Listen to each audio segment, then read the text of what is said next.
I always leave a few seconds at the start of these shindigs to make sure that I've got something of a stream. So if I start speaking too soon, I know it cuts the first words off. So I end up saying not too much that's of importance for the first few sentences, as that was then. Hi folks, VK3AML in Melbourne, Australia, as usual with the Saturday night test transmission. We have 2 minutes before we go to air. I'll just check that I've got a stream. It says excellent connection, but I can't see any return stream yet. Oh yeah, there we go. So, tonight, normally when I talk about radio history or television history, I'm talking about it way back, like pre-Second World War. But tonight, I'll be talking about things that I witnessed personally as a kid, 50 or 60 years ago. Closer to 70, actually. Frightening. That is the first attempts to connect Melbourne television with cities and countries outside of Melbourne. And there was a time, shortly after the Melbourne television service opened towards the end of 1956, when the only live programs we got in Melbourne were Melbourne generated from the 3 stations then operating: HSV 7, GTV 9 and ABV Channel 2. Channel 2 was the national station run by the ABC. Channel 7, I think, was Herald Sun, and Channel 9 was Kerry Packer. Sorry, not Kerry Packer. In 1956, it was his father, Frank Packer. And there were no national television networks, as we'll say in a few moments. But first, we'll go to air. Hello, this is VK3, Alpha Mike Lima, opening on 147.475 megahertz with the usual Saturday night test transmission, 90 minutes worth of pre-recorded material, followed by, we hope, as much callback from interested stations starting at 11 p.m. We'll first of all take the callback on 2 metres on this frequency, 147.475, and then we'll try to fire up Zoom concurrently with live stream, in which I'm streaming video at the moment. If you want to look at the video component of tonight's transmission, please Google VK3AML 13 August 2022. That is, Google the phrase VK3AML 13 August 2022, and you should be getting a YouTube live stream of our transmission tonight. And tonight's subject, satellite television. History of satellite television, the first satellite TV international link-ups by Telstar across the Atlantic in July 1962. Then the first hookup of Australian TV with Britain, November 1966. And finally, the first all-international television program that Australia ever experienced, a program put together by the ABC called Our World, 26th of June 1967, and interestingly, with the exception of Telstar, which I didn't witness because I wasn't in America, I was sitting in front of a TV in 1966 and 67 watching those 2 programs go out. So it makes me feel rather old.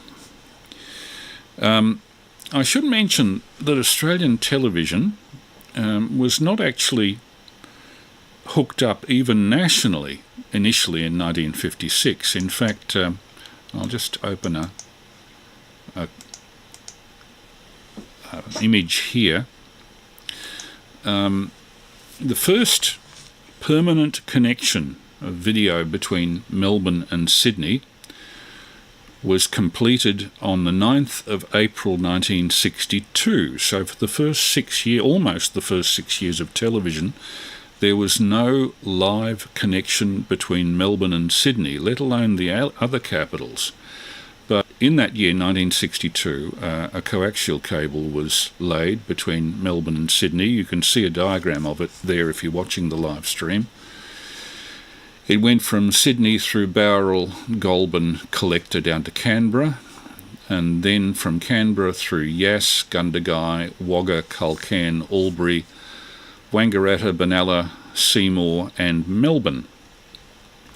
And contrary to popular belief, this just wasn't a normal single coaxial connector cable, as you might imagine. It was something rather special, which I'll show you the cross-sectional diagram of in just a moment. This is that cable in cross-section. 6 coaxial cables that are within one outer sheath, plus numerous balanced lines supporting, some for voice frequency telephone circuits. There were 9 pairs included in the coaxial bundle, plus carrier frequency quads. There were 12 pairs, so it greatly increased the available bandwidth between Melbourne and Sydney. It's amazing to think that up to that time, overhead audio lines were the only connection between Melbourne and Sydney, and the only way to get images between Melbourne and Sydney electronically was fax, a fax service that had been installed in, would you believe, August 1929. So that was getting a bit long in the tooth by 1962. The Melbourne to Sydney coaxial cable. They made a big thing of it on TV. I remember Eric Pearce on, I think, Channel 7 News in those days, making a big thing of the first night of direct television of their news service from Sydney, and almost a forgotten event now. There is no, so far as I'm aware, no video record of that coaxial cable's installation or that opening night of Sydney-Melbourne television connection, 9th of April 1962, on YouTube. Some years ago I went through the holdings of film of Telecom Australia, and I think there was an instructional film made by the Post Office Film Unit of the installation of that coaxial cable, so it's a pity that's not yet on internet. Apart from that connection between Melbourne and Sydney, there were some earlier attempts to put up temporary links between capitals, the earliest one of which I have a record.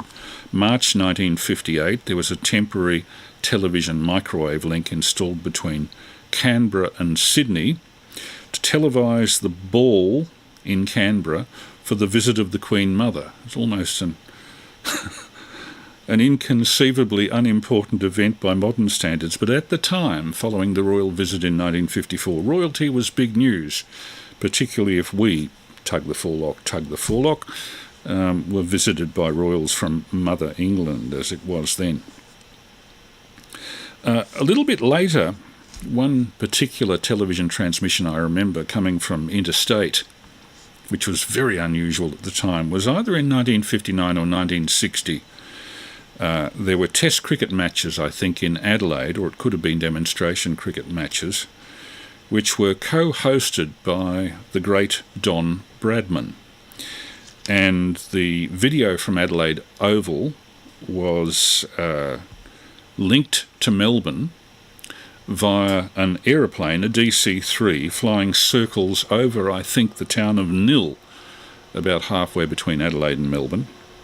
The result was broadcast on Melbourne's Channel 9, and its affiliated station in those days was Adelaide Channel 7, which in 1959 had first gone to air. But the first really important international television link-up was achieved in July 1962 by the bringing into service of the first international TV relay satellite, Telstar, Telstar. set up over the Atlantic. The story of it you will see in the film I'm about to show you. Telstar, July 1962.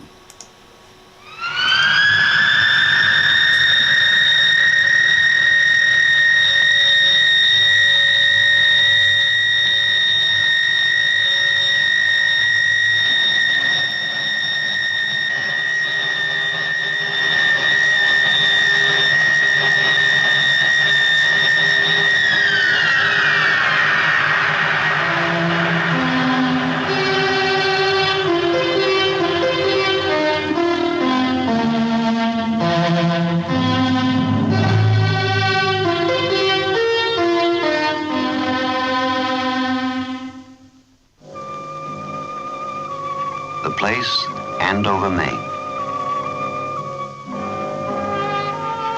It is the night of July 9th, 1962. What will tomorrow bring? Success or crashing failure?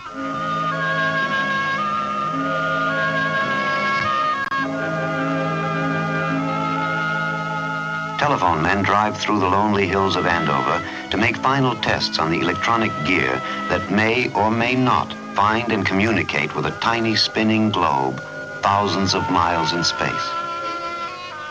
In all too few hours, the satellite named Telstar will rise from a Florida beach.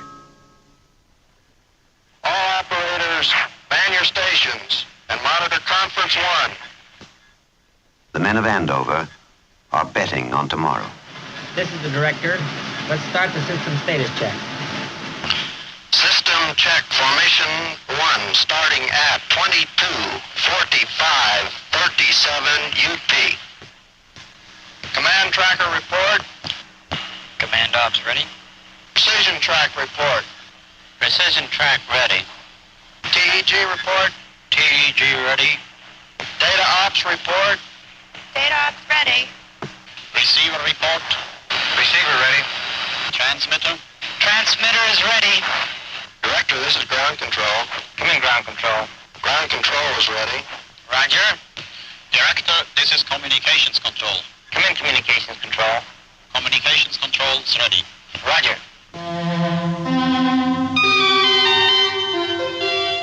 Poised on its rocket at Cape Canaveral is the incredibly complex globe, 34.5 inches in diameter. Telstar, waiting. Status report from the horn. Antenna ready. Check. Another horn focuses on the sky at Holmdel, New Jersey, the horn that first caught signals from the Echo balloon. In the pre-launch hours, a second group of telephone scientists make ready. Receiver operating satisfactory. Calibrations? Calibrations normal. Check. Can I have the DAC report? Drive tape ready? Drive tape is ready. Clock synchronized? The clock is synchronized. Error buffers checked? The error buffer is checked. Okay. I guess we're all set. Okay. Hello, Andover. Homedale here. Yes, we're all set. Ready to go.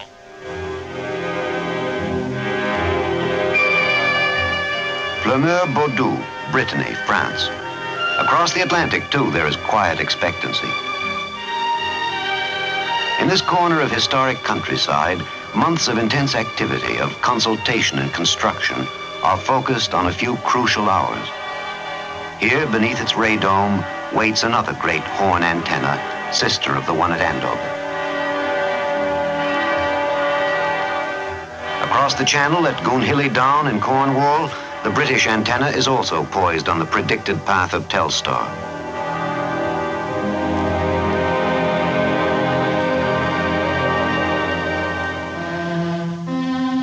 The bird.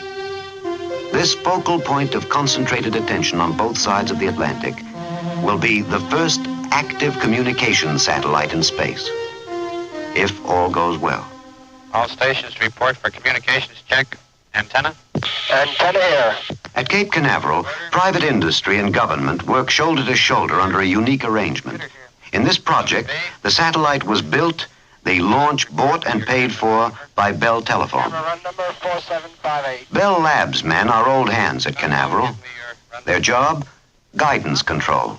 putting satellites into exact orbits. Clear plotting board. Plotting board, clear.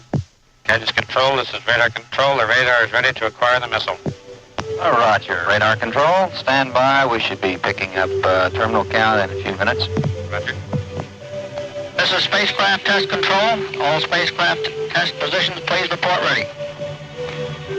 Nearby, in adjacent vans, is Telstar control. The telephone men who must make certain that the sphere is in prime condition up to and through its launch. Temperature is ready. Console is ready. Tracker is ready. Spacecraft advisor, this is Telstar control. How do things look in the mission control center? Telstar control, this is spacecraft advisor. The range status is go. The mission director just gave a go to the blockhouse. Mission direct at the launch direct. The launch itself will be under the direction of the National Aeronautics and Space Administration.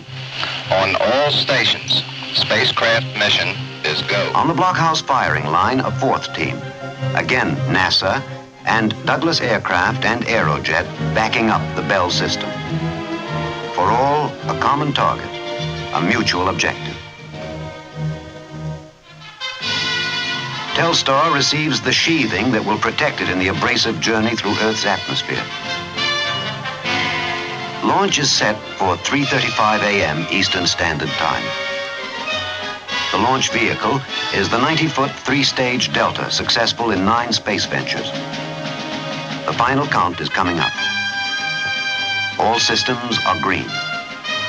At all sites, the word is go.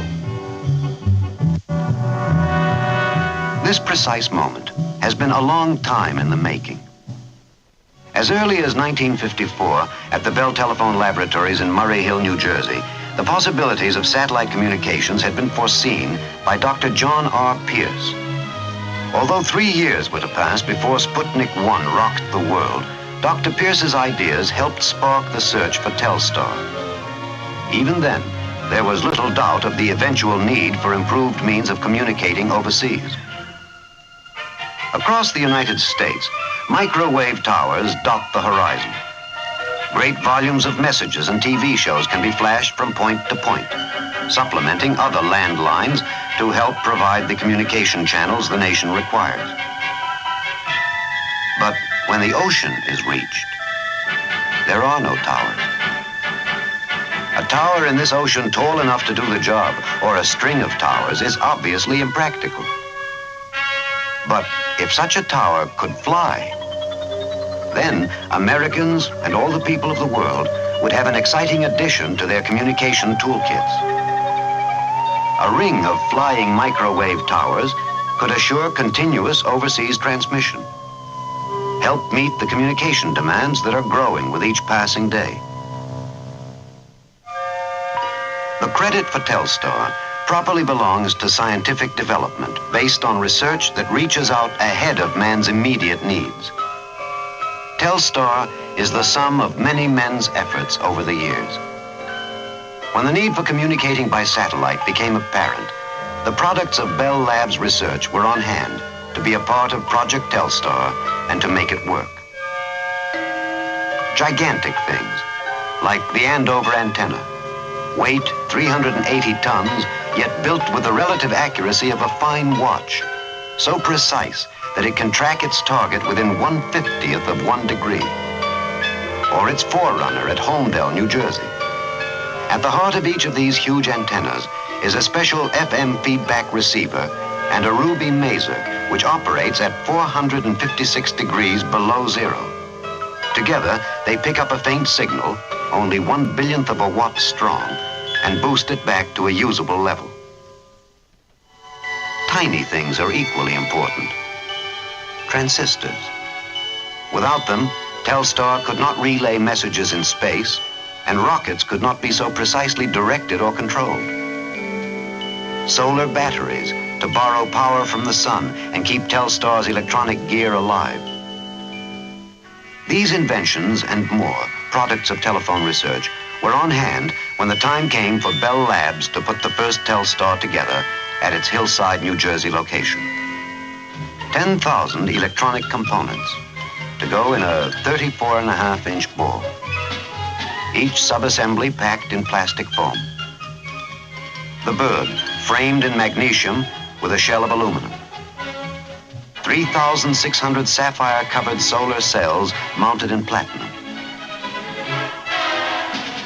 Telstar reached the dust-free purity of its assembly in hospital operating room atmosphere. Nothing was left to chance. Vibration tests.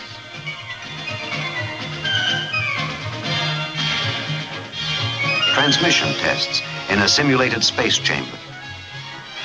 Solar battery tests under artificial suns.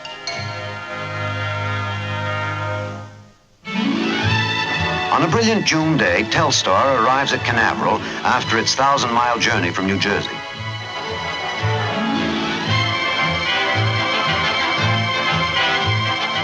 Security police form its escort. Missiles and payloads are royalty at Carnarvon. Telstar rides in a special air-conditioned truck. Behind it are years of unremitting labor.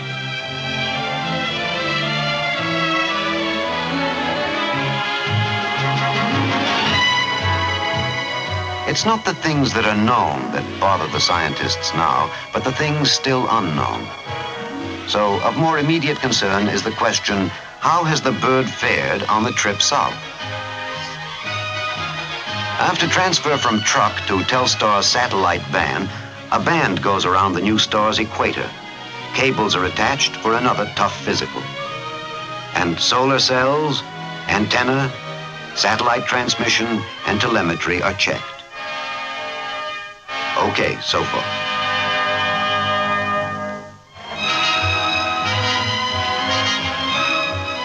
Smoothly fitting into the timetable, Douglas starts the movement of its booster onto the launching area and into the gantry. The meticulous, time-consuming seating of the rocket on the pad begins.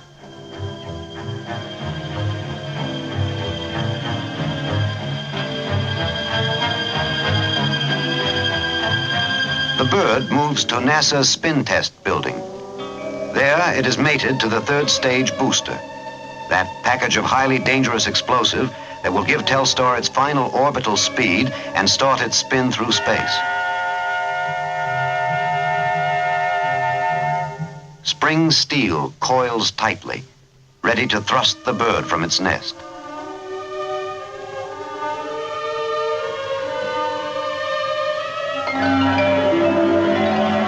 On the spin table, it is rotated as it will be in the sky, 180 revolutions a minute.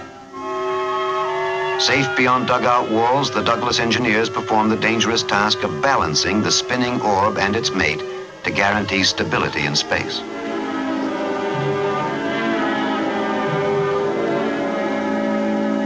Again, the band and the cables.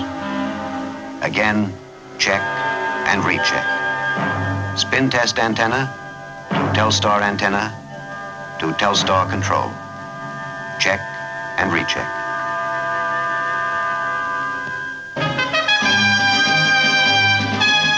Canned for protection and transport, the messenger of space moves on its cautious way up the gantry. Telstar weighs in at 170 pounds.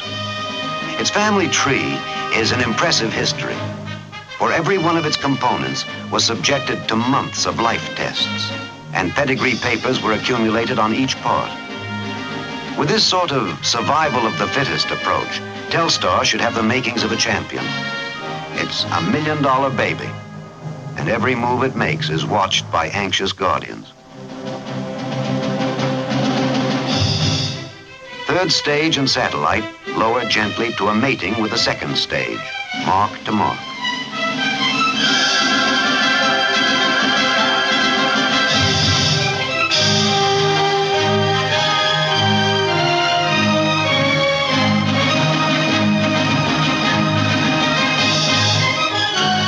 Telstar travel plans include an elliptical orbit with a low point of 600 miles, a high point of 3,500 miles, an elapsed time of approximately 2 hours and 40 minutes for each orbit.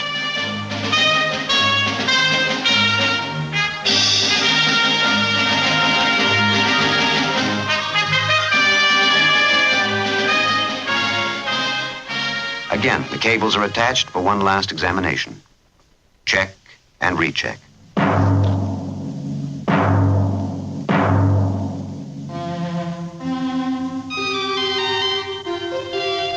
There are contradictions in this kind of pioneering.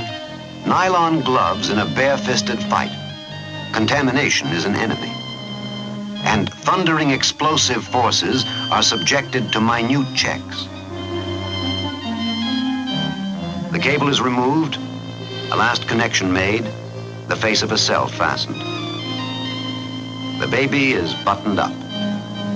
The fairing goes on. Clamshell seal against Earth's atmosphere. Pea-pod to be tossed aside in space. No more check and recheck. Telstar is on its own.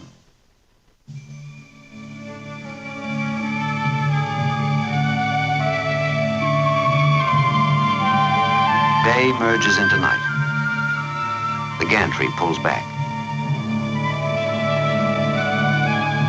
For better or for worse, Delta rocket and mated Telstar satellite stand alone.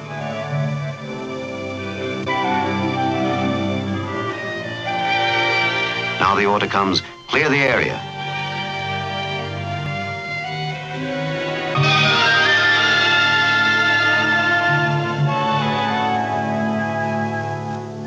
Only launch personnel are left. The final count. Stand by to pick up the count on my mark. 4 separate groups linked by a communication system. Bell Labs guidance, Telstar control, NASA's mission control, and NASA, Douglas, and Aerojet in the blockhouse. Launch director to mission director. Mission director here. Will you give me the mission status, please? The mission is go. Roger, thank you. Captain Control, steering checks are complete. The radar is preparing for guidance. Roger. Report BTL status. BTL's ready. Launch director, we have received clear to launch. Minus 50. Start remote camera number 1. Started. Close blockhouse vents. Close. Console, start camera and mag tape recorders. Camera and mag tape on. Minus 10, 9, 8, 7, 6, 5, Open solo fuel vent. 3, 2, 1, 0. Start.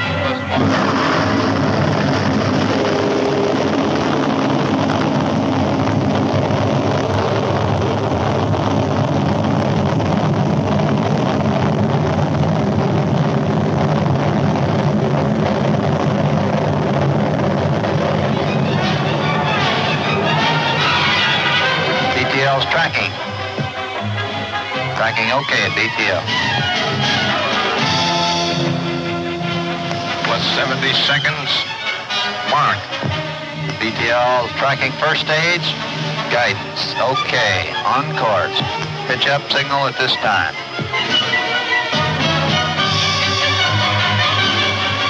Lily all right. Looks good in azimuth. Still a little pitch up. Sequence 2, sequence 3, sequence 4. Separation? Very good. Spin up and burnout have been reported. Andover, this is Telstar Control at Carnarvon. We've got good news. Downrange station Antigua reports third stage burnout scene. Doppler track at the Cape looks good. I think we've got our orbit. We'll keep you posted as to what we see. Roger. We will initiate test series on 5th pass.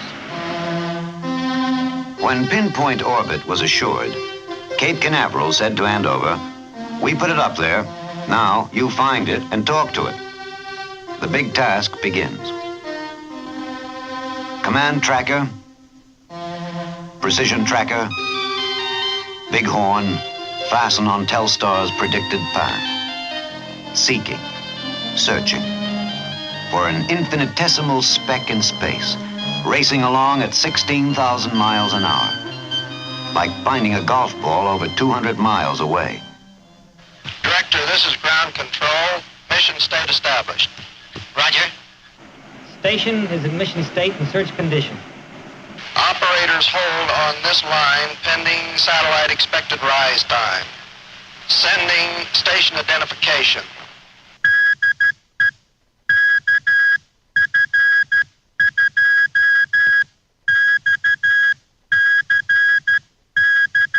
satellite is rising over the horizon. We have a detected signal. The command tracker has acquired. Roger, the telemetry just went into lock. Bullseye. Andover is dead on target.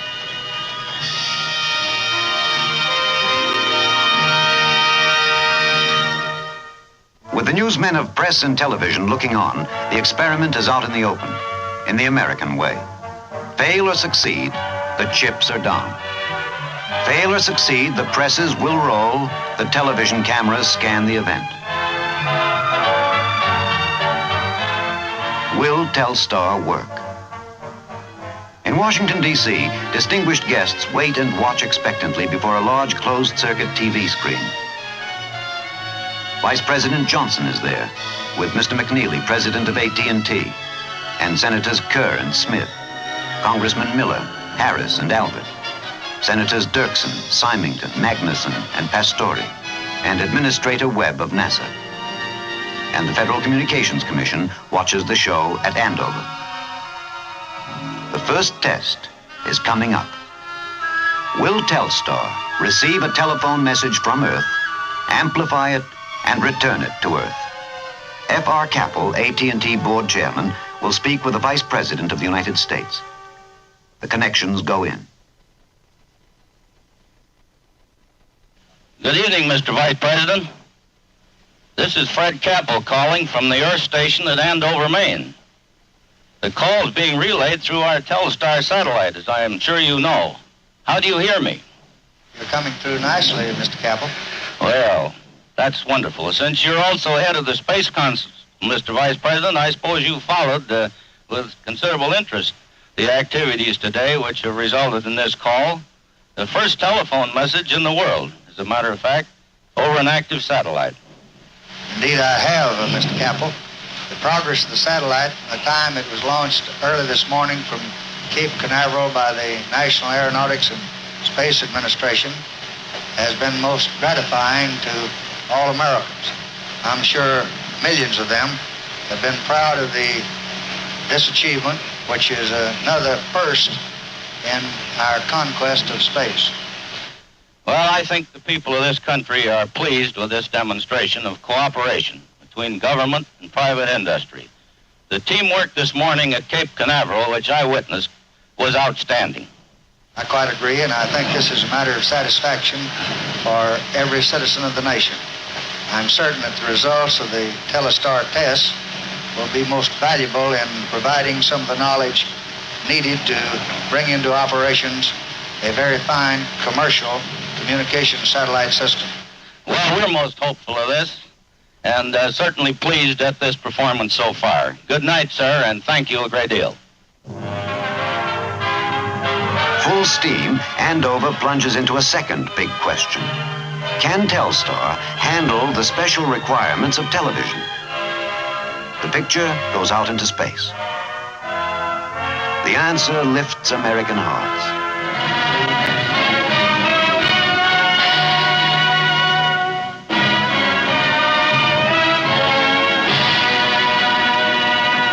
Then a bonus, a surprise, an unexpected first. Capture, have they been on the... Joe. We just get an announcement right now. The French station has the picture. It's an excellent, clear picture. You mean we made an international telecast? Made an international telecast. Well, let me congratulate you.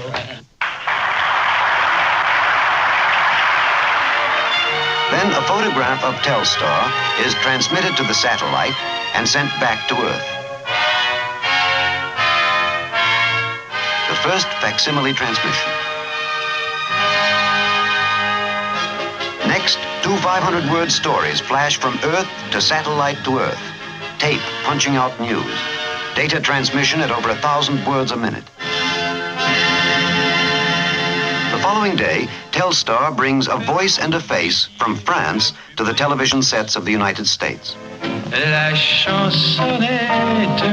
The next Telstar pass, we receive the dry understatement of our English cousins. On my immediate left, I have John Taylor, who is in charge of our space research and development. The first international telephone calls are between AT&T President Eugene McNeely and communication officials in France and England. In an historic first, President Kennedy's news conference is televised overseas. I understand that part of today's press conference is being relayed by the Telstar communications satellite to viewers across the Atlantic. And this is another indication of the extraordinary world in which we live. So we're glad to participate in this operation developed by private industry, launched by government in admirable cooperation.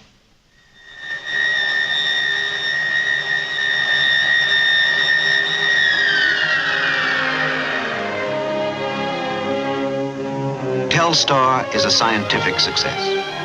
More than that, it carries with it, through space, the hope that someday all men will see and talk to each other as friends.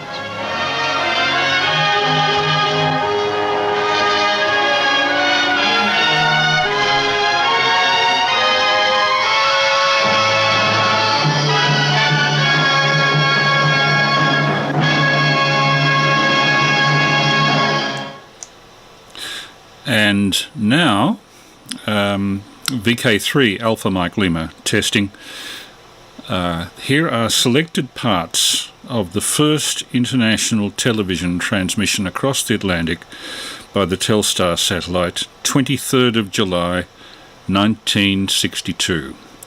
I'm sorry about the quality on this, but this is about as good as it gets from the surviving copies. Good afternoon, and soon we'll be saying good evening to Europe on the first exchange of live programs between the television networks of the United States and their affiliated stations and the European Broadcasting Union, which extends all the way from Sweden in the north to Italy in the south, from the Irish Sea to the Dalmatian coast. To the European broadcasters, this exchange of programs between nations is already a tradition, and they do it very well. Today we begin in many languages.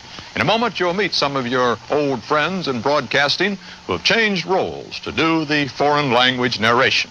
And speaking for Chet Huntley, Howard Smith, and myself, Walter Cronkite, who are speaking in English, our hats are off to them. So we commence in an attempt to catch up with the giant technological step which the scientists of Bell Laboratory and the National Aeronautics and Space Administration have made possible. This is Master Control, New York. Our live transmission to Europe and Eurovision Master Control Brussels will commence in approximately 5 minutes, or as soon as Europe confirms its acquisition of our video and audio signal.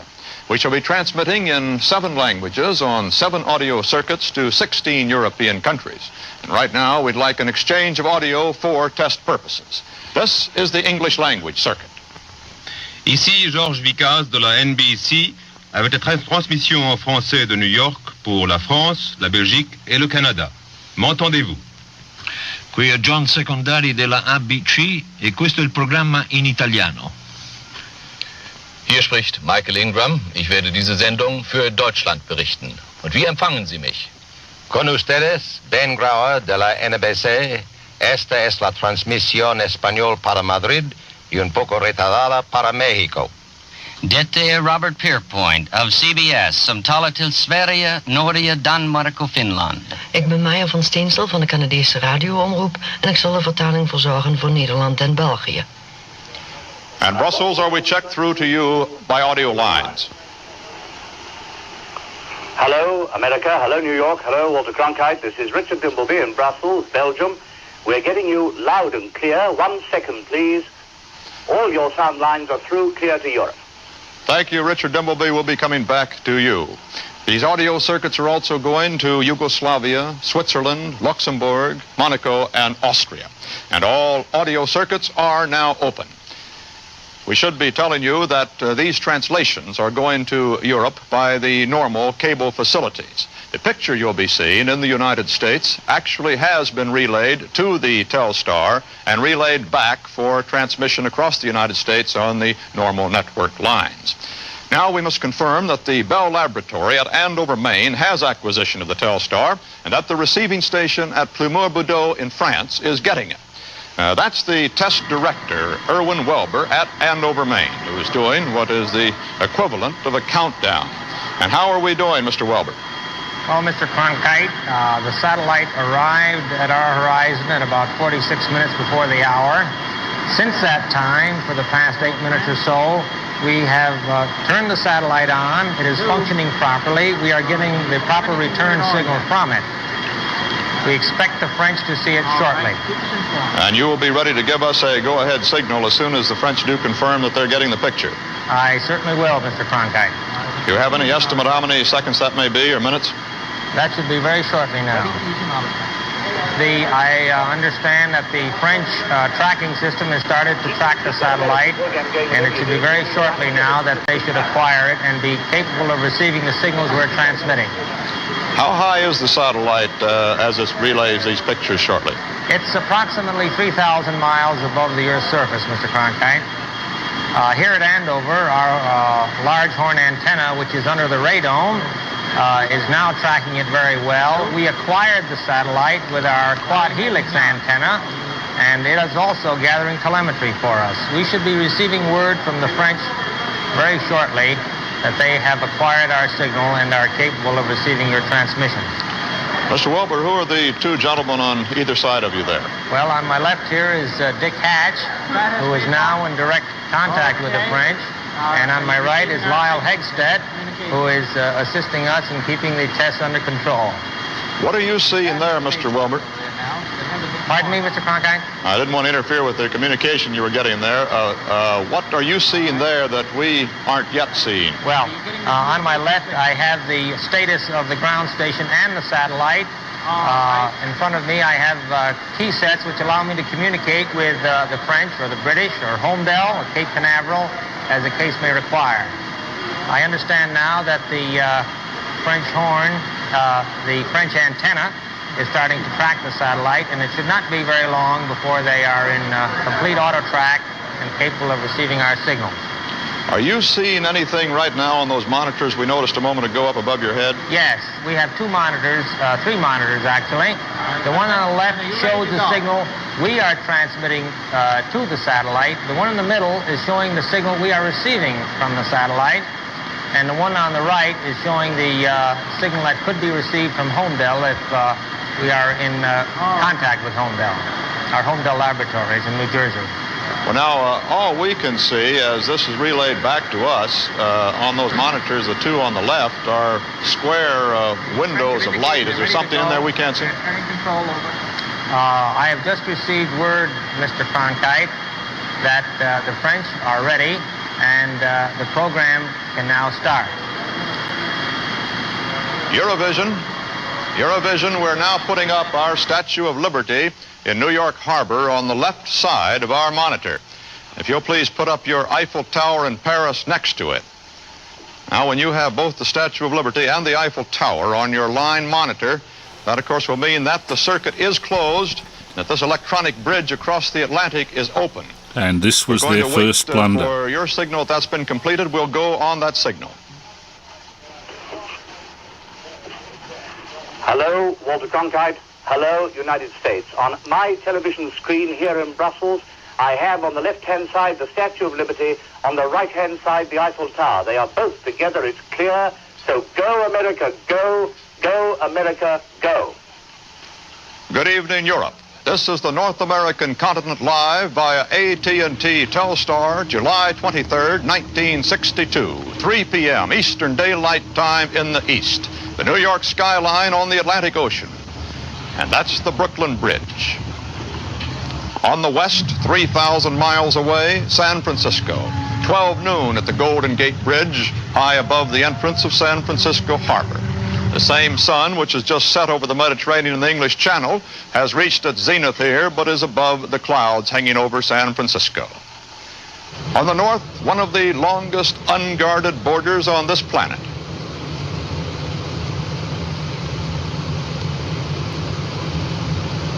This is Niagara Falls, part of the Canadian-U.S. frontier that extends from New Brunswick to British Columbia on the Pacific.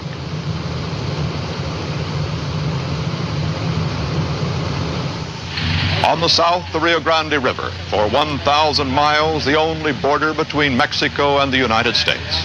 Here, the cities of Juarez, Mexico, and El Paso, Texas, touch. Between these two borders, between these two oceans, 180 million Americans have begun another week. We'll visit with some of them in a moment. The plain facts of electronic life are that Washington and the Kremlin are now no farther apart than the speed of light, at least technically. That what goes on in the United Nations building in New York can be seen in Belgrade and in Paris and in Bonn. Until today, the three television networks of the United States, ABC, CBS, NBC, have spoken in only one language. Today, we begin to speak in many tongues, and a group of our fellow correspondents are now narrating to you in 6 languages. We in television are convinced that the ability to portray immediacy, to realize what's new, what's going on, is the true significance of this new communications bridge. These first 18 minutes will attempt to show you a few of the things that are going on right now on the North American continent. I'm Walter Cronkite. Here is Chet Huntley. Good evening, Europe. We had intended to take you at this time to Washington, where the President's weekly news conference is about to begin. But because of early acquisition at Andover, we got the Telstar circuit early, and the President has not yet started. So suppose we take you to a baseball game in Chicago instead, and perhaps it's only fitting that the sporting event, one of civilization's earliest ceremonials, be the first special event to be televised across the sea. Ladies and gentlemen, we have just been informed that this baseball game is being seen in Europe right now over the Telstar satellite. Let's give all the baseball fans in Europe a big hello from Chicago.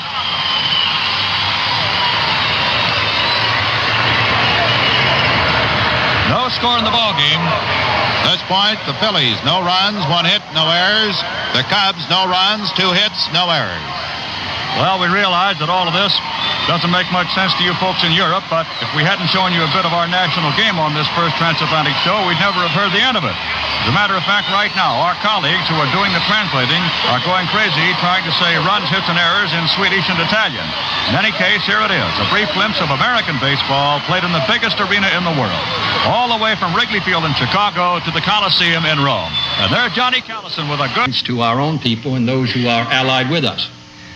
We will therefore have to wait. I'm sorry the Soviet Union is testing. They broke the agreement, tested in last fall. We tested in response. Now they carry out another series of tests, and the world...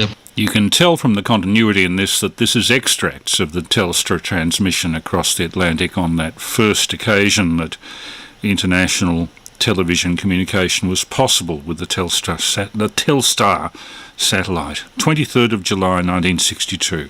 This is a test transmission from VK3AML.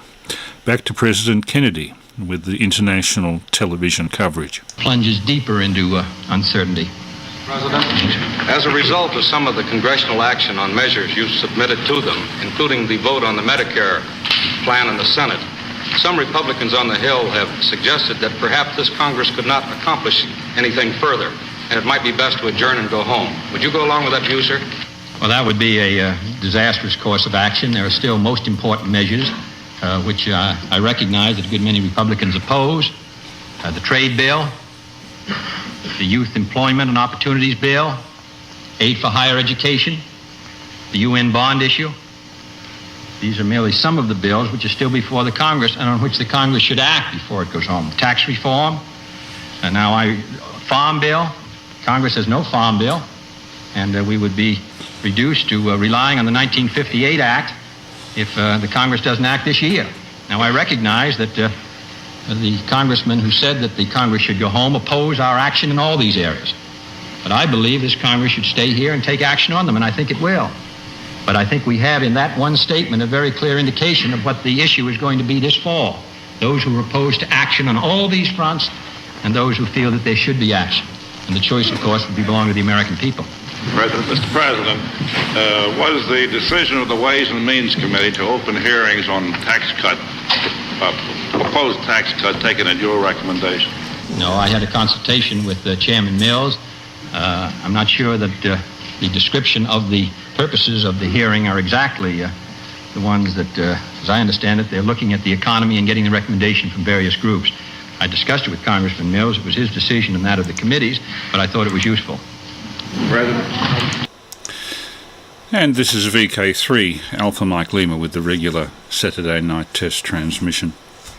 You saw there extracts of the first international television transmission across the Atlantic of high-definition television done by AT&T and NASA with the Telstar satellite, 23rd of July 1962. It's hard to conceive of a world where so little of the world could see so little of the rest of the world live by television. The Telstar satellite really was a leap into the future. We didn't have international television in this country for some years after that. There was temporary link-up, at least, between Canberra and Sydney in March 1958, a temporary microwave link to cover part of a royal visit by the Queen Mother, of all things. And there was an attempt in Adelaide to get television pictures through to Melbourne in about 1959 or 1960. I haven't been able to tell the exact date. I remember watching it on television as a 6 or 7-year-old at the time. Don Bradman at the Adelaide Oval giving a commentary on a test cricket match, I think, while a DC-3 flew circles around 30,000 feet over the town of Nil, about halfway between Adelaide and Melbourne. And the Channel 9 people on Mount Dandenong were able to pick up the translated signal from that DC-3. The DC-3 actually had arranged an output on one of the unused VHF television channels, but every time it flew a circle, there was a point in the circle at which the signal would block off. Apparently they had a dipole that would go edge on to Mount Dandenong periodically. So every 10 or 15 minutes the picture would go to snow and then would be reacquired. This, of course, was only a temporary measure. 1962, April 1962, the coaxial cable was laid between Melbourne and Sydney, allowing finally Sydney stations and Melbourne stations to have direct live coverage to each other. Up to that time, for 6 years, from 1956 to 62, all of the live television that we saw in Melbourne was generated in Melbourne or very close to Melbourne. Hard to envision a world of that type. I mean, in Melbourne Tonight with Graham Kennedy and whatnot, you got to know the local crew, because the local crew were all of those that you would see live. Jeff Cork, Geoff Ellen, Bert Newton, Graham Kennedy. And it wasn't until 1962 that it was possible for us in Melbourne to take relayed programs from Sydney. Of course, what happened directly after that was the Channel 9 station in Melbourne formed a network with Channel 9 in Sydney once News Corp and Frank Packer bought the Channel 9 station in Sydney. And so it's gone from there. But it wasn't until 1966 that we in Australia had communication with television abroad. And the story of that is told from the point of view of the Carnarvon tracking station from which, in Western Australia, those first television transmissions were undertaken. In a series of videos that were generated by NASA first, in 1963, when they were involved with the Carnarvon tracking station, intended as one of the building blocks on the way to the moon by NASA. And in the interviews about this tracking station, you'll hear James Webb, after which the recent James Webb Telescope was named, then director of NASA. So we go back to 1963, and this will lead into a discussion of how that station in Carnarvon became the link for our first, rather temporary, it must be admitted, link with Britain by television.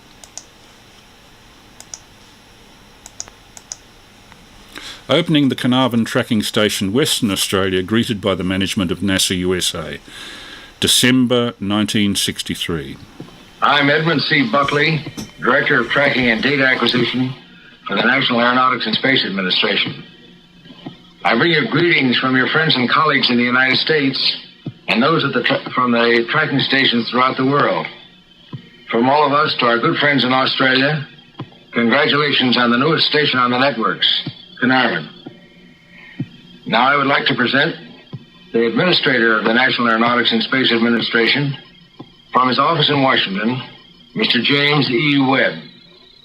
On this great day for Australian-American friendship, the opening of the new station at Carnarvon forges another strong link in the chain of mutual understanding between our nations.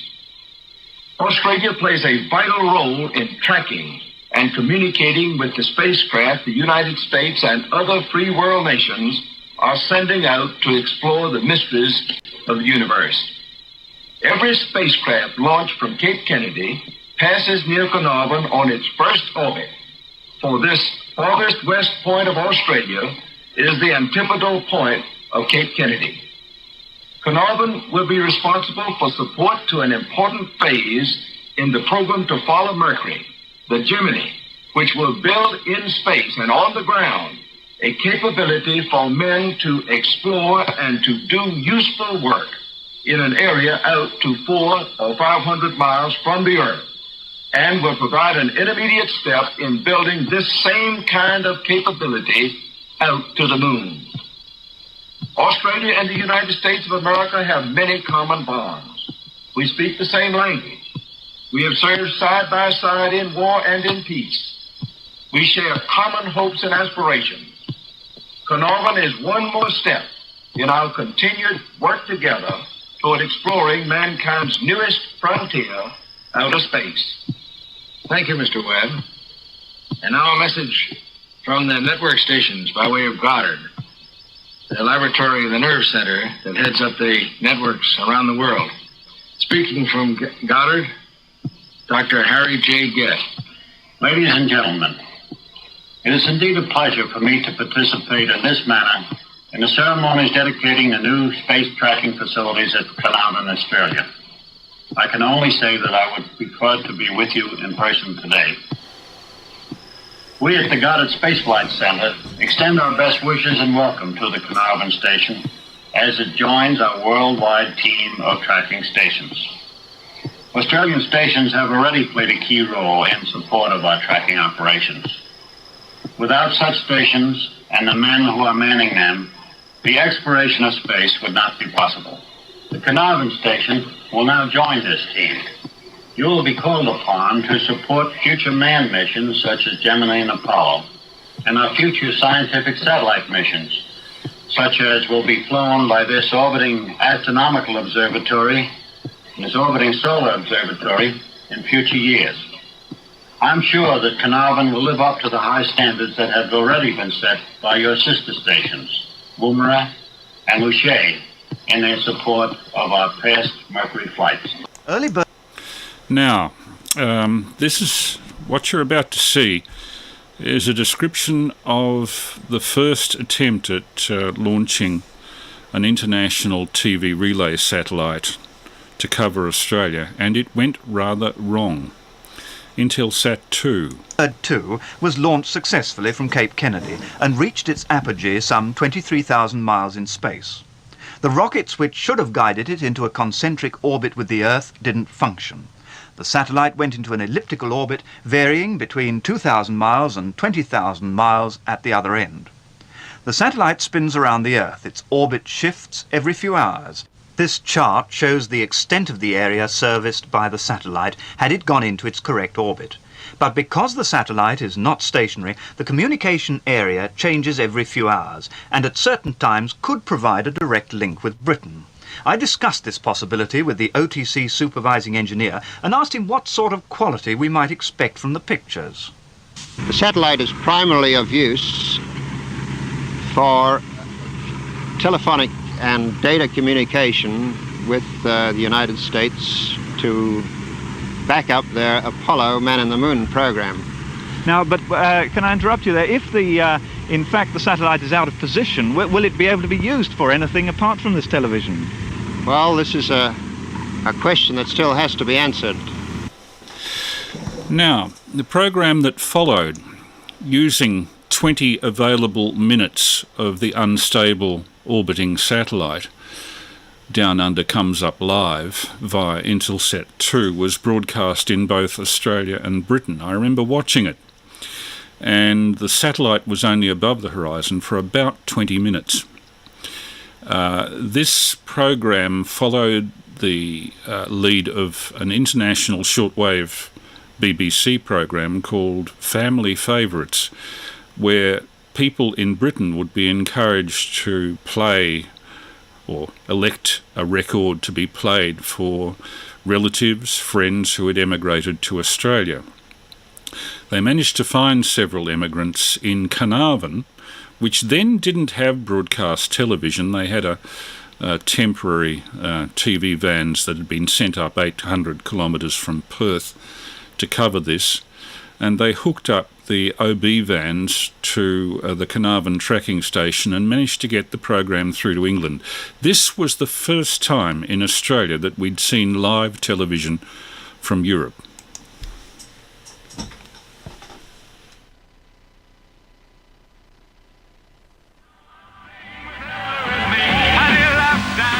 Good morning. We are here at this very early hour to make another step forward in television history, one which we hope will bring us the most distant person-to-person television transmission yet undertaken in the world, a step which should forge a new link between Britain and Australia. And these pictures are not going to be any pompous travelogue, no great fanfare of trumpets, no pictures of Canberra, the great open spaces of the Australian continent, no exchange of messages between prime ministers. We're going to make this a family occasion. Come in, Kim Corcoran. It looks as if you've got a lovely summer afternoon down there in Western Australia. Hello, Raymond Baxter. Yes, here we are. It's 2:30. Your timing is right. The day is right. I feel like a general about to lead off a small army here, as so many of the townspeople... Carnarvon Earth Station's role came to prominence in Australia and the world when it transmitted and received the first ever satellite television pictures into and out of Australia in November 1966. The event was a major milestone in Australia's telecommunications history.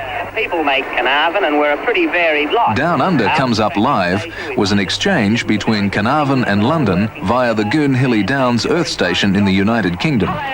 The event was made possible by using an Intelsat 2 satellite, which went out of control following a launch mishap, but which momentarily drifted into a suitable position for the telecast. Oh, Les, it's lovely to see you again after all these years now. And Laurie, thank you so much for your lovely letters you send me. The nearest town... It was a momentous occasion for the people of Carnarvon.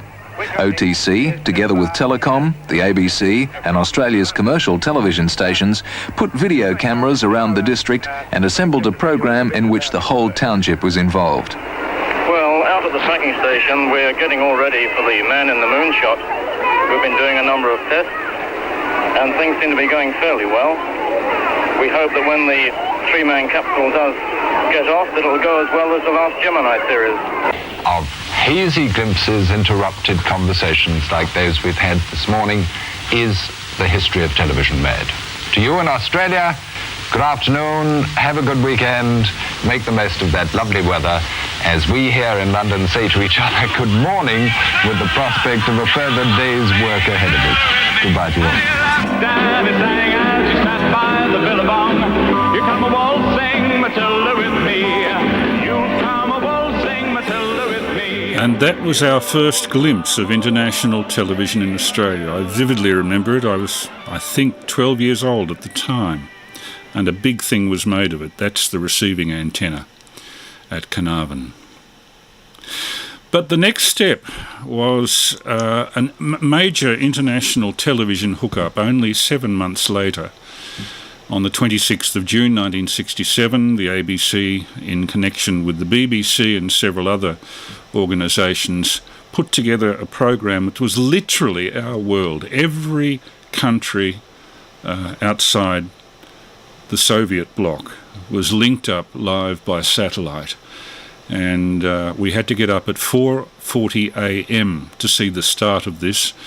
Consequently, I think I've never seen until now the first 10 minutes of this, but at age 13 I was getting up on a Monday morning preparatory to go to Camberwell Central School, getting into my school uniform while watching this. And the next voice you'll hear is that of James Dibble of the ABC. This is Studio 23, Sydney, the Australian National Control Centre for the first live around-the-world telecast, Our World, and transmitting live to Sydney, Melbourne, Adelaide, Hobart and Brisbane.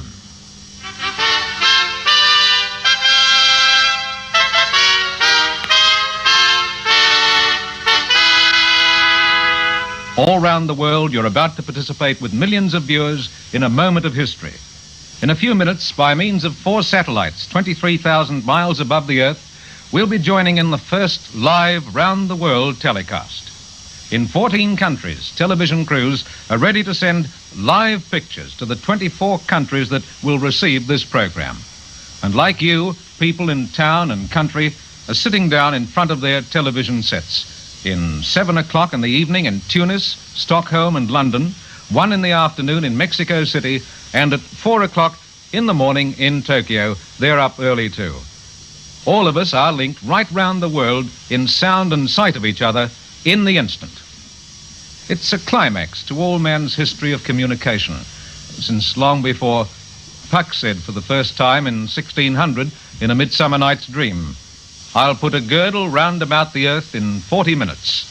A fantasy when only 80 years before, Magellan had circumnavigated the world in 3 long years. The oceans had daunted man for centuries. His understanding of the world beyond him was the mystery of the sea's horizons. Adventure and discovery were views from swaying decks. Yet only 450 years after Magellan, man has seen his oceans like this, the improbable and fantastic landscape of space.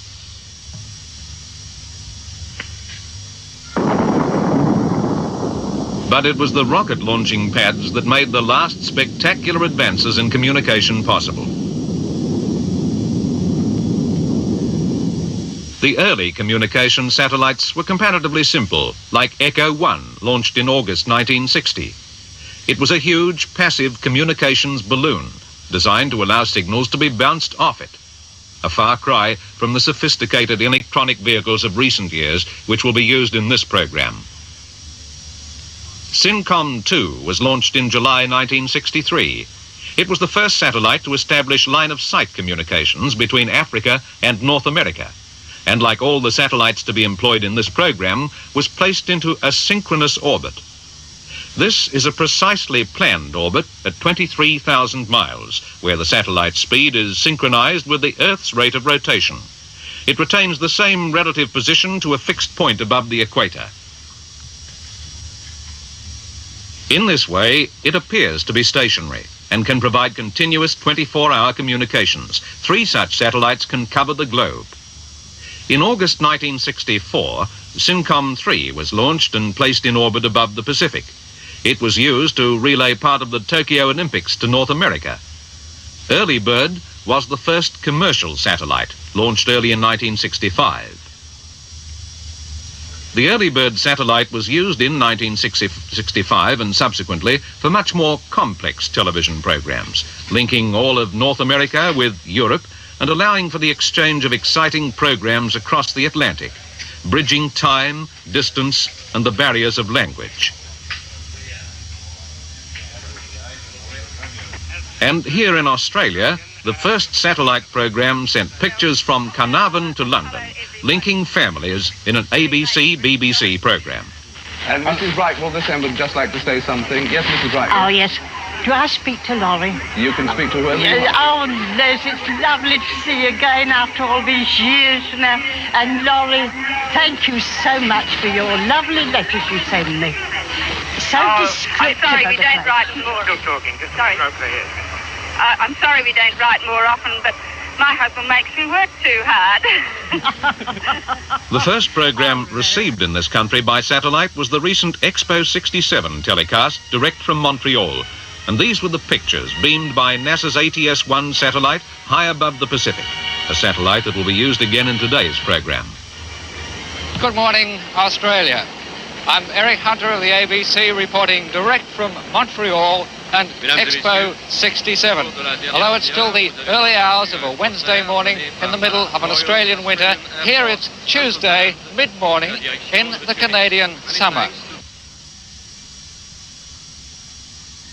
And that program is due to start in just a few minutes. Through these headphones, we're getting the last details from London on the program.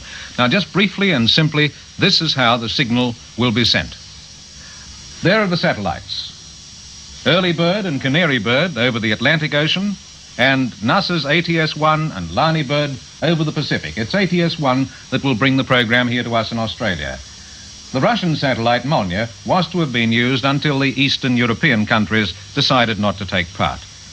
The whole complex operation is being master controlled in the BBC studios in London and being simultaneously sub-switched in New York to build up the TV picture on the 625 line system. Let's just take a simple example of a segment of the program which originates from Rome. From there, the signal must go through Milan, the Albula Pass, Lyon, Paris, Brussels to London. From London it leaves Earth and goes up to the Early Bird satellite over the Atlantic. From there down to New York. From New York overland on landline north to Montreal and south to Mexico City. While for us, the signal will be sent on from New York to NASA's tracking station at Rossman, North Carolina, to the ATS-1 satellite, and thence to Kubi Creek near Toowoomba, down to Sydney, and from here to all ABC networks. There'll be times when the commentator is speaking in a foreign language, and to overcome this language barrier, there are in the London studios 7 translators who will translate into English, German, French, and Japanese. These guide translations will be sent to the appropriate receiving country. For instance, here in Studio 23 in Sydney, we're of course receiving the English guide commentary on our headphones. That's the translation plus last-minute or spontaneous changes. And listening to this, we have 3 commentators, John West, David Hawkes, and Margaret Throsby, who will pass on the translations to you. You'll hear my voice over studio links, that is, between different segments of the program, but the picture will be coming from London. One of the important things to remember about this program, apart from it being technologically a marvelous and incredible achievement, is that it's dedicated not to science, but to the human fact, the human condition, to humanity, to you and me. The important thing is that you're joining millions of other people at their television sets together in a way never before possible. Well, now we expect the first pictures to be coming through from London up here on the screen very shortly. And when we do, I think that's probably a picture coming through from London now, pre-transmission in London. And we'd like to remind you it's a big experiment. There will be breakdowns, but we hope they won't be long. If we lose the picture, we'll continue in sound. For now, let's wait. I think we have how long to go, Brian? This is from New York. This is from New York, is it? This picture is coming from the New York studios, as though this is their pre-transmission introduction, the same as we're doing here in Sydney. And there's the clock now, counting down. That's the clock coming from the London studio. We have 30 seconds from now.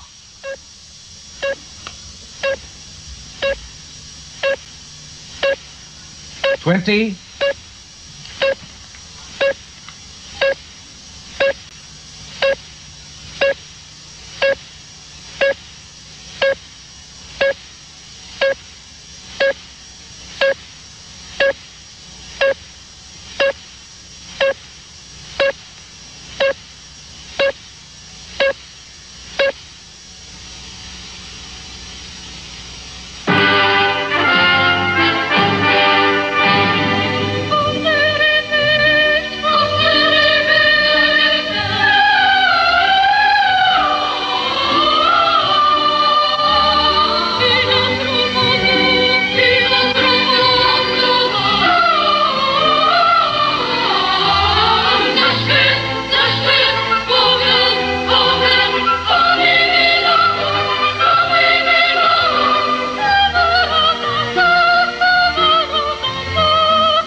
is our world.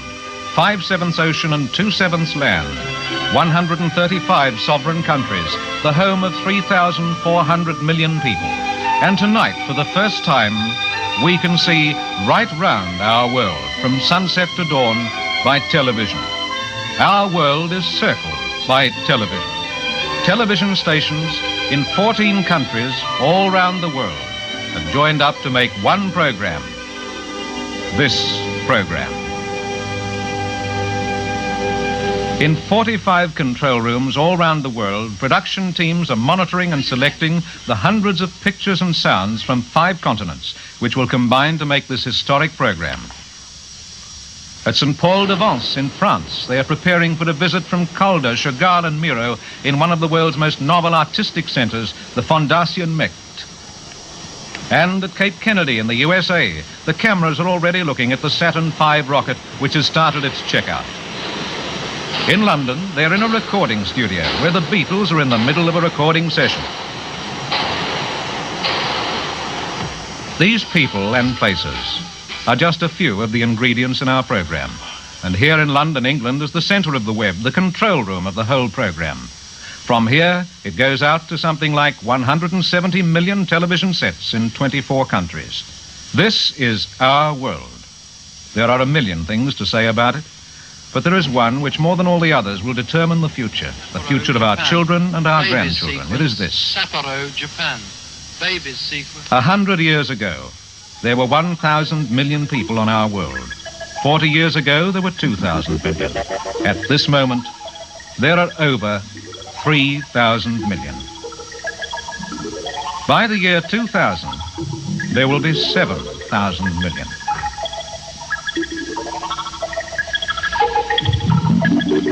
We can represent the crowded, expanding world by charts and maps and symbols, but none of us has ever seen it, at least not as a whole. But today, we can look round the world at what we really mean when we talk about expanding population. We start this program by looking at some of the very newest arrivals in our world, babies who have joined our human family in the last few minutes. Our first quick look begins in Japan, in the land of the rising sun.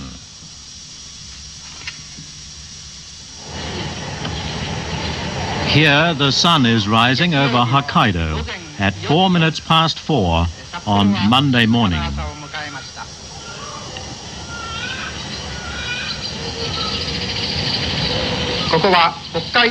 Quiet morning in Sapporo. You're looking at the Hokkaido University Hospital and some of its inmates. My name is Saigaro Kitade, and I'm inside the maternity ward.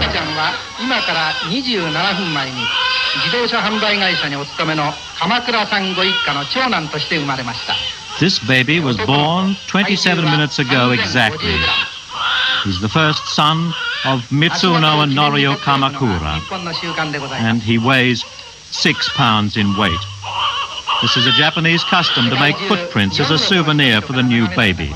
Who knows, some of these little feet may step on the surface of the moon in the future. Europe, Asia, Africa.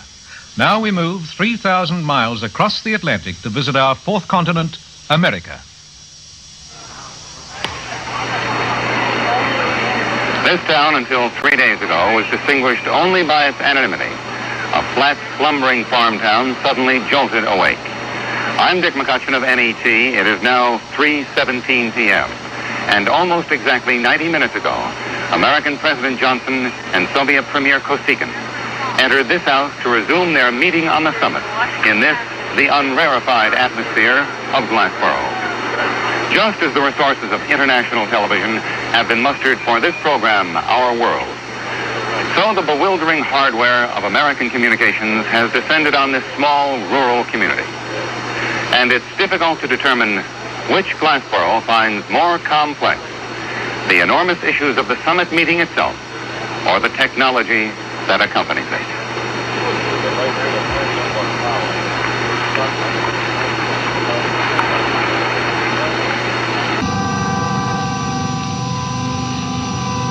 As man prepares to venture into outer space, his knowledge of the universe is also being extended by the efforts and the devices of those working on the surface of our world.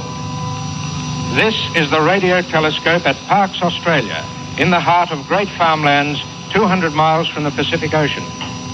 Day and night, cloudy or clear, the astronomers here study the radio signals from stars countless billions of miles away. The sun here is still below the eastern horizon, and it's a cold and fine morning here as the astronomers are preparing to take us on a voyage to the limits of the universe, a trip to the edge of time. We hope soon to receive signals from the most distant object known to man. I'm Kim Corcoran, and I'm in the control room of the radio telescope. All this complex, sensitive equipment here is needed to magnify the feeble signals from the universe for us to see and to hear them shortly. Dennis Gill over there drives the 1,000 tons of steel and concrete simply by pushing buttons. Controlling our experiment is John Bolton, one of the world's top radio astronomers. Late last year, John Bolton discovered the object we're just preparing to observe. It has no name, just a catalogue number, 0237-23, but it's no ordinary star. It probably has more energy than any other object in the universe. On this star map, here is the Milky Way, and here the Southern Cross. And the quasar that we're talking about is somewhere here in these regions of the southern sky. And even on this greatly enlarged photograph, it's this mere insignificant speck here. But now the great dish is beginning to move across the sky. And to give you some idea of what's happening, this spot represents the dish as it moves across the sky. And when it reaches our object, 0237-23, we should receive the radio signals shown on a chart like this.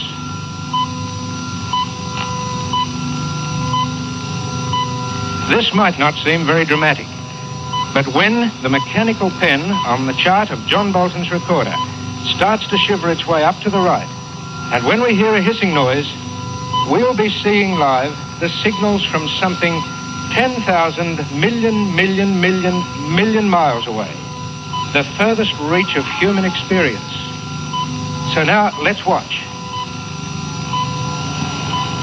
Increase the right ascension drive rate to 1 degree a minute, please, Dennis. Starting 1 degree per minute, John.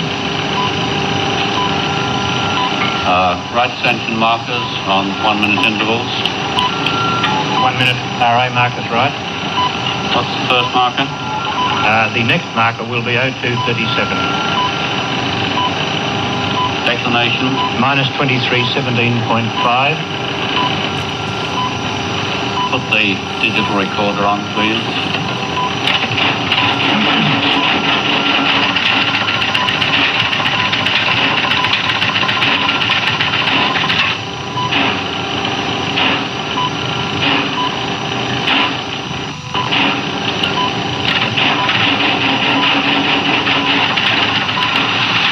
There it comes.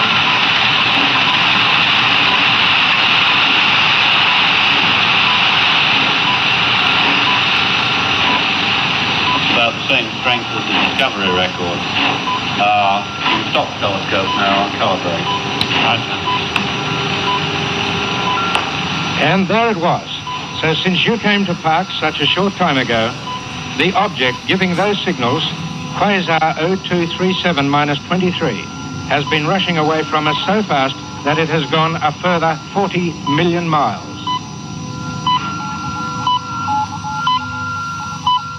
The vastness of space is beyond our understanding. Our fate will not be decided among the distant stars.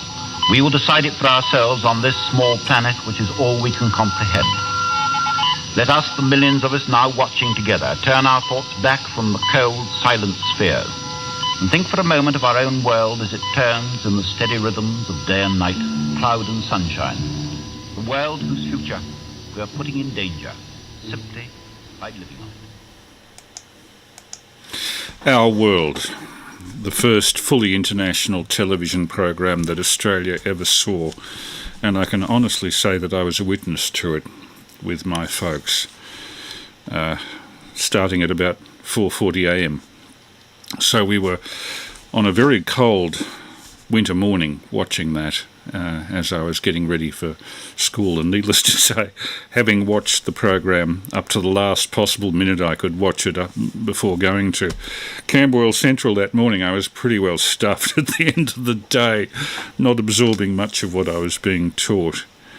The 60s were an incredible decade in terms of development. Imagine you went from Melbourne, a town of, I think, 1.5 million people at that stage, not much larger than Canberra is now, with no live connection by television to any other part of Australia up to 1962. And in that decade, we went through a very temporary connection from Carnarvon to Britain that you saw, lasting only 20 minutes, as I recall, November 1966. And then in 1967, a fully developed television system with a fully developed program for the whole of the world. So we were seeing leaps. We were seeing John Glenn and Alan B. Shepard go into orbit. And, of course, at the end of the decade, the moon landing. And it seemed that it would all herald a new era. I think it was a new era of change. It had an effect on youth culture, my youth culture, as a boomer. And is it any wonder, really, that a whole generation of us were inspired into technology, ham radio, communications, because it was all booming so much.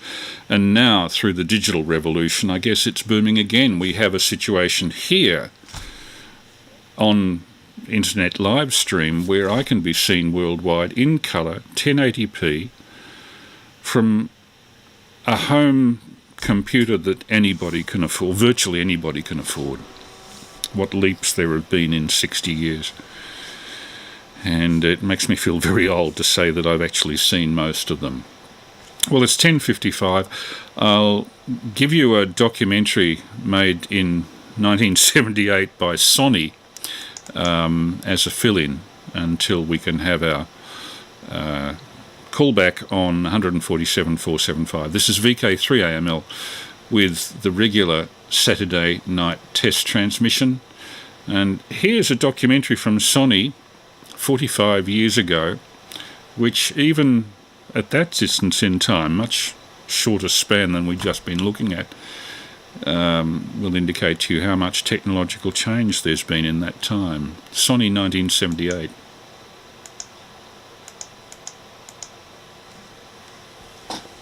Of Sony Corporation dates back to 1946, when Japan was going through a most trying time in the aftermath of World War II.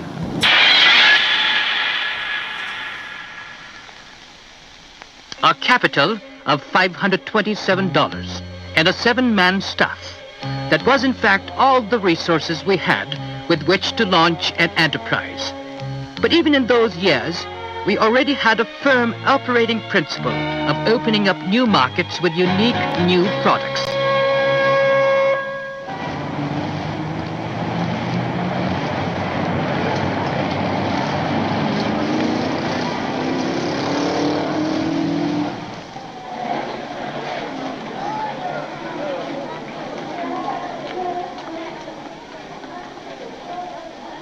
The Sony building in Ginza, Tokyo. Its salons are always crowded with many Japanese and visitors from all over the world, enjoying themselves operating and handling various Sony products.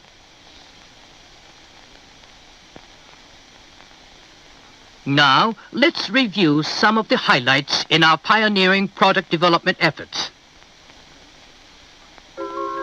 Sony put on the market the first tape recorder in Japan in 1950, the first transistor radio in Japan in 1955, the world's first transistor TV set in 1960, the 5-inch micro TV set in 1962, and the world's first all-transistor portable video coder in 1963.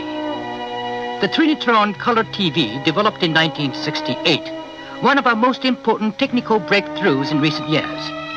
Trinitron's system can produce brighter and sharper pictures than the conventional sets, and has set a new standard for color TV picture quality. The path we trod was indeed that of a pioneer, always devoted to opening up new technological possibilities. Here at the research center, Sony's scientists are at work to develop the company's advanced technology, which should always be in the lead. Call back on 147 475 at 10 past 11. VK3AML. This is the Sony head office and Shinagawa plant in Tokyo.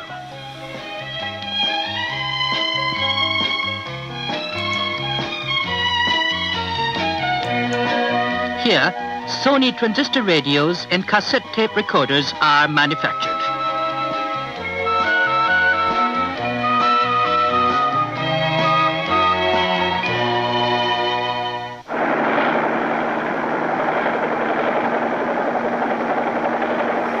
Sony's Trinitron TV assembly factories. This is a Trinitron TV picture tube factory. And a Sony electronic tube factory.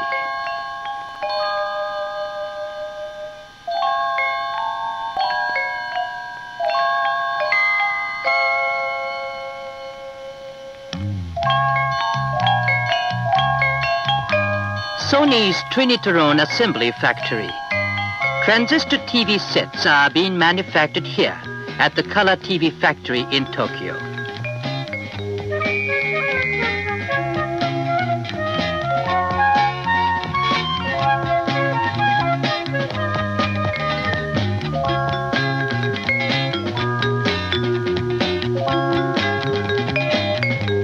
The Trinitron Color TV assembly factory in Central Japan mass produces Trinitron Color TV sets. Here, the most modern facilities and the newest techniques combine to turn out Sony products of unique high quality.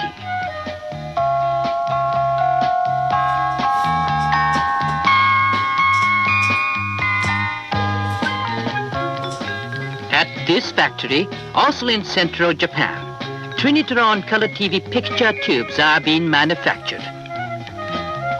And I might add that none of these products are current, so I'm not advertising. This is VK3AML testing.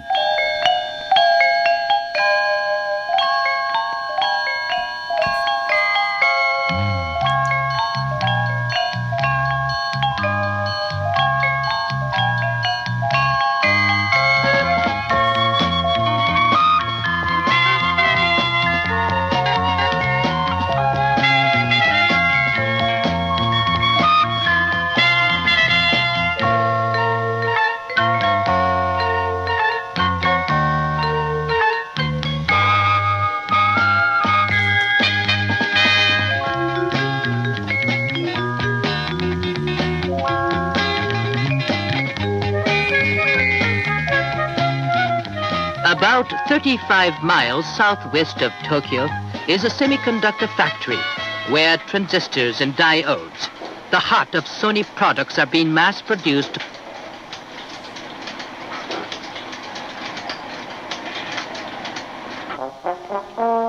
This plant, about 250 miles north of Tokyo, produces high-quality audio and video magnetic recording tapes. The plant is also developing and manufacturing ferrite cores, which are of vital importance as transistor radio and TV parts.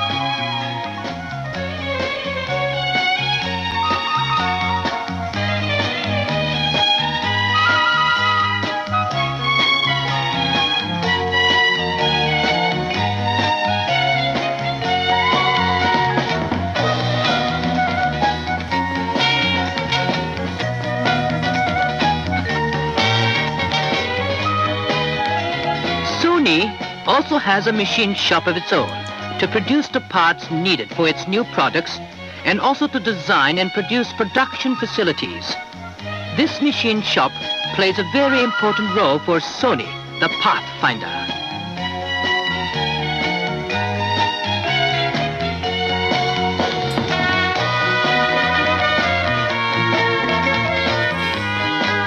Audio cassettes. Another plant in Tokyo. Varied lines of audio equipment are being mass-produced.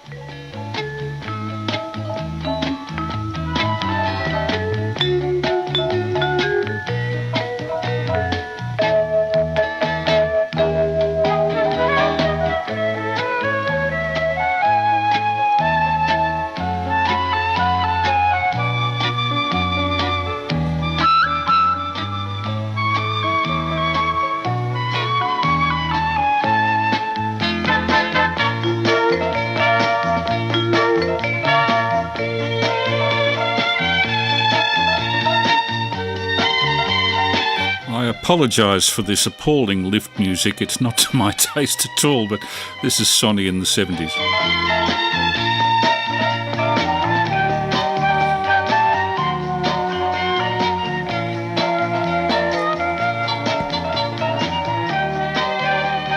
The factory is also equipped with facilities for manufacturing the video coder, a product which is of prime importance in the electronics industry.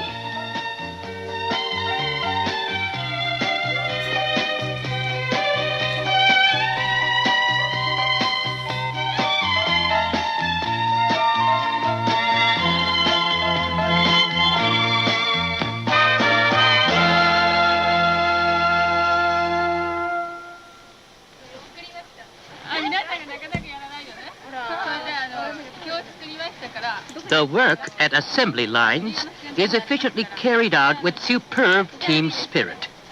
At each working place, the leader's plans and instructions are promptly and smoothly conveyed to each member there and carried out precisely as intended. Facing up to challenge after challenge in the product development and improvement efforts, Sony engineers have rounds of discussions. Call back in 5 minutes. VK3AML. Sony attaches great importance to technology, but it values people even more highly. Trying to bring out the best in the individual, the company assists its employees in developing their personnel potentialities to the fullest. This is based on its firm belief that high product quality is the outcome of employees' fully motivated work at the production line.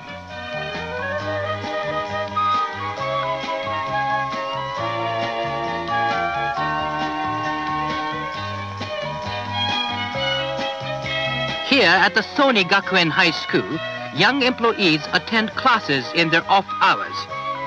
This officially recognized educational institution offers a science and technology course and a general course. Students at this school are spending fruitful days with Sony, proud of working their way through the high school and materializing what they have learned or acquired into each Sony product.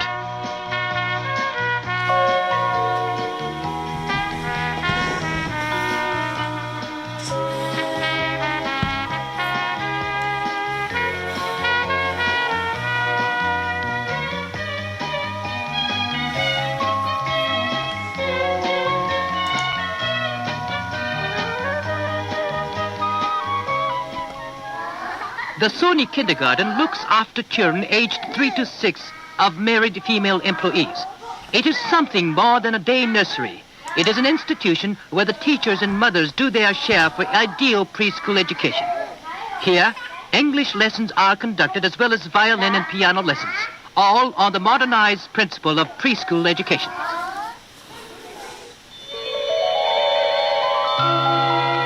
Here is another technological landmark achieved by Sony's research and development staff.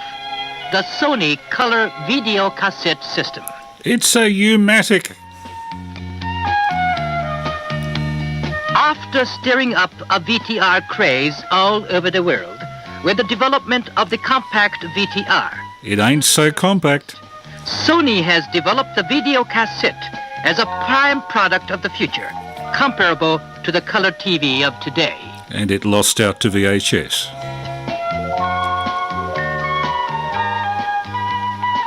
Sony's proven superiority in audio technology, its video technology that has produced the Trinitron, and its excellent all-round research and development staff with great enthusiasm for product development have all combined to produce the video cassette system, opening up a wholly new vista in color video technology.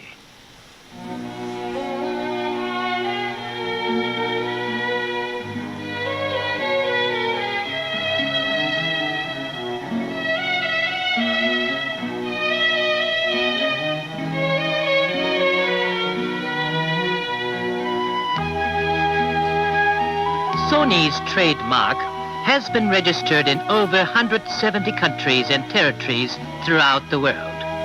Sony products live up to the confidence of all peoples around the world.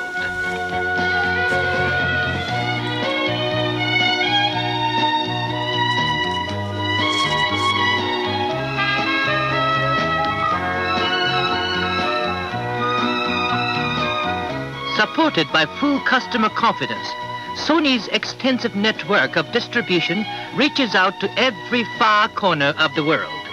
Steadily advancing Sony technology knows no bounds, and boundless possibilities are in store for the years ahead. Worldwide Sony. Creative all the time, Sony will make continued all-out efforts to live up to your confidence and expectation.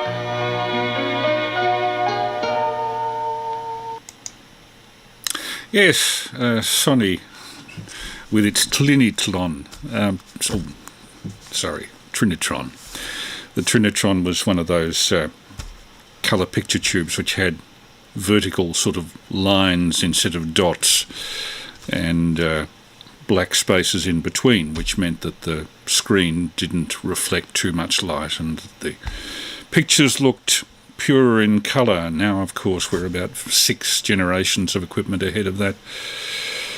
Flat screens are with us, LCD displays that don't require EHT, and we're in a new world, the 21st century world. But that was Sony in the 1970s, and please note, those U-matic cassettes were in a slightly broader tape than the VHS and Beta, and were used for quite a while by educational institutions in the early 1970s. I know that at one stage, Swinburne Tech Library in Hawthorne had standardised on U-matic tapes, and they weren't too bad, except they were clumsy to operate in top-loading machines with a big lever to pull them down and into the machine.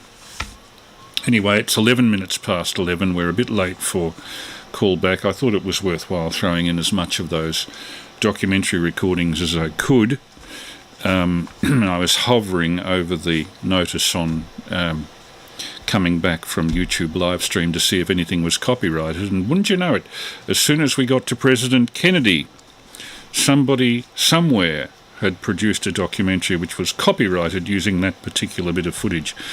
So I had to switch it off fairly quickly, more quickly than I would have thought, and that's the reason we ran that Sony doco. Now, on the text chat, hello to Jared, VK3AML, watching in Sydney with some friends up there, Tennille and Chelsea. Hi, nice to make your acquaintance, and I hope we have further contact up there. I think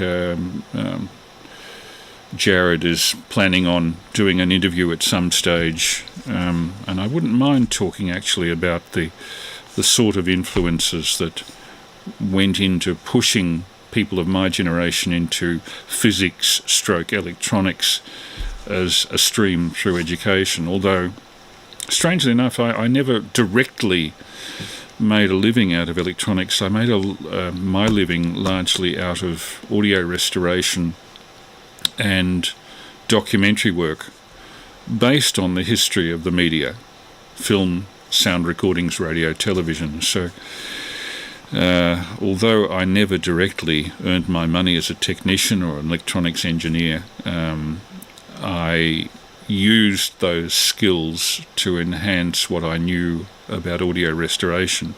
Just on that subject, all of the video segments that you've seen, they come to me in all sorts of different compression systems, all sorts of different video and audio codecs, different sampling rates, different frames per second. and frequently the material that's older, either from mag soundtracks from the 60s on videotape or on those dreadful Kinney recordings which had optical track or sometimes very shaky magnetic track, the equalization is all over the place. So each week before this stuff goes to air, I have to convert each of the segments that I get for the audio equalization and level to be even between each segment, to get rid of, by comb filtering, hum and some background noise and sprocket buzz, which is 96 hertz usually, and its harmonics. So what you see on the screen via these live streams has actually gone through quite a bit of processing, and everything is up converted to 1080p so that the computer doesn't have to do too much work in standards conversion going up on the live stream. Vandan Escobar, g'day, nice to see you there. VK Pirate and Dennis VK1 DKO, hello to you in Canberra. Ardren, nice to see you again too. So with that being said, very late, 14 minutes late, I'll open it up on 147.475, 13 August 2022, and anybody who wants to look in on this, please Google VK3AML 13 August 2022 to get the live stream on video. That is VK3AML 13 August 2022. And with that, hopefully with the level up, we'll go over to listening on 147.475. VK3AML standing by for any calls. VK3 Alpha Charlie Zulu. VK3 DLW. I've got VK3 DLW so far. I didn't switch over my headphone connection to get anybody else. Hi, Graham. And is there someone else there? VK3 Alpha Mike Lima, standing by.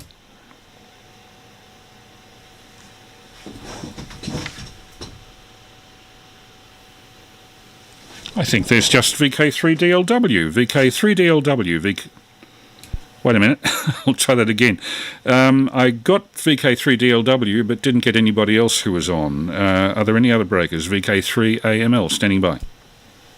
Yeah, VK3 Alpha Charlie Zulu. And VK3 BLX. Okay, I've got VK3 DLW. Graham, nice to have you there. VK3 ACZ and VK3 BLX, whose name always escapes me. I'm just flicking back through pages and pages and can't find it there, but I'll take Graham first. VK3 DLW. How's your week been, Graham, and how are you doing? VK3 DLW, VK3 AML. Yeah, VK3AML in the group, VK3DLW. No, I'm good, thanks, Chris. I'm pretty well. I spent the afternoon resurrecting my 40-metre wire yagi because the tree, one of the trees, that was the three trees that it was attached to, came to grief in the recent storm. So yes, I found another tree, but yeah, it's pretty right. The SWR is okay. I'm not quite happy with the tensioning of it all. I think I've just got some more adjusting to do. But yeah, it's functional on 40 metres again, I think. Probably whatever else I might do to it's probably not going to make a huge difference. But no, thanks for this evening. I can remember the 1967 broadcast myself. Well, gosh, when would I have been? That would have been in high school. At that stage, I'm just counting back. Yeah, I was probably about year 10, I think, or maybe year 9. Anyway, although known something a bit differently by then.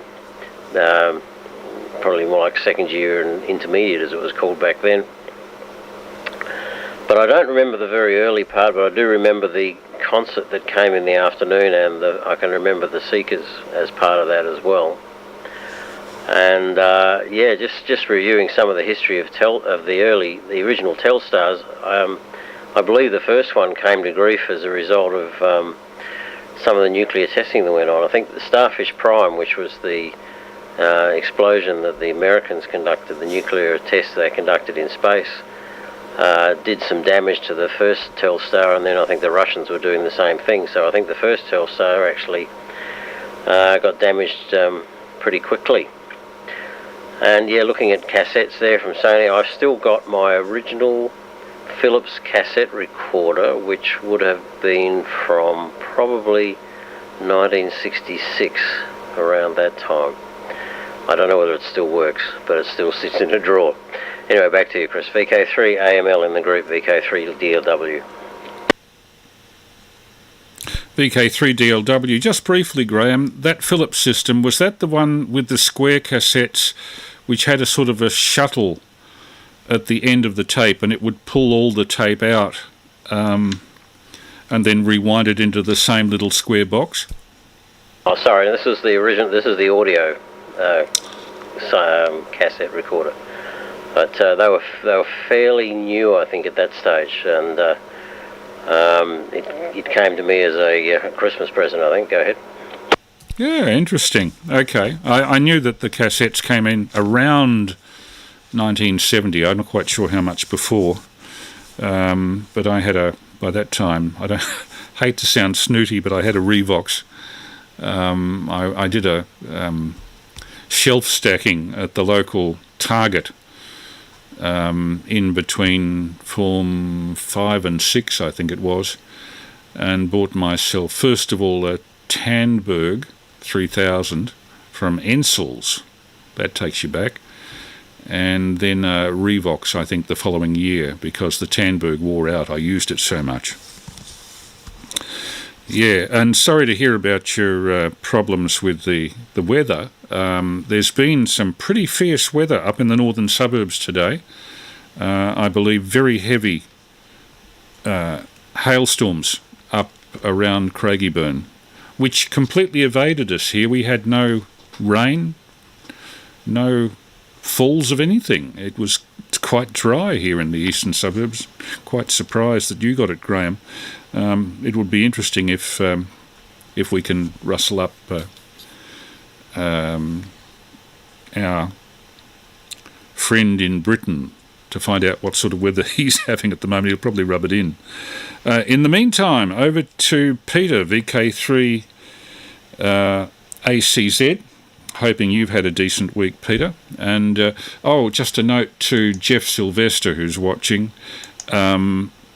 Sometimes, Jeff, you have to go to a little star symbol in the bottom right of the picture pane and bring up the highest possible definition manually. It can default to a slightly lower level, like 480 or 720p. But we are transmitting in 1080p, and I'm getting 1080p back from the server. So we're in full definition tonight, Jeff. And hello to VK3COE in Ballarat. Hope that you're enjoying what we're putting out here in the way of information content. Not intended as entertainment. Not intended that way at all.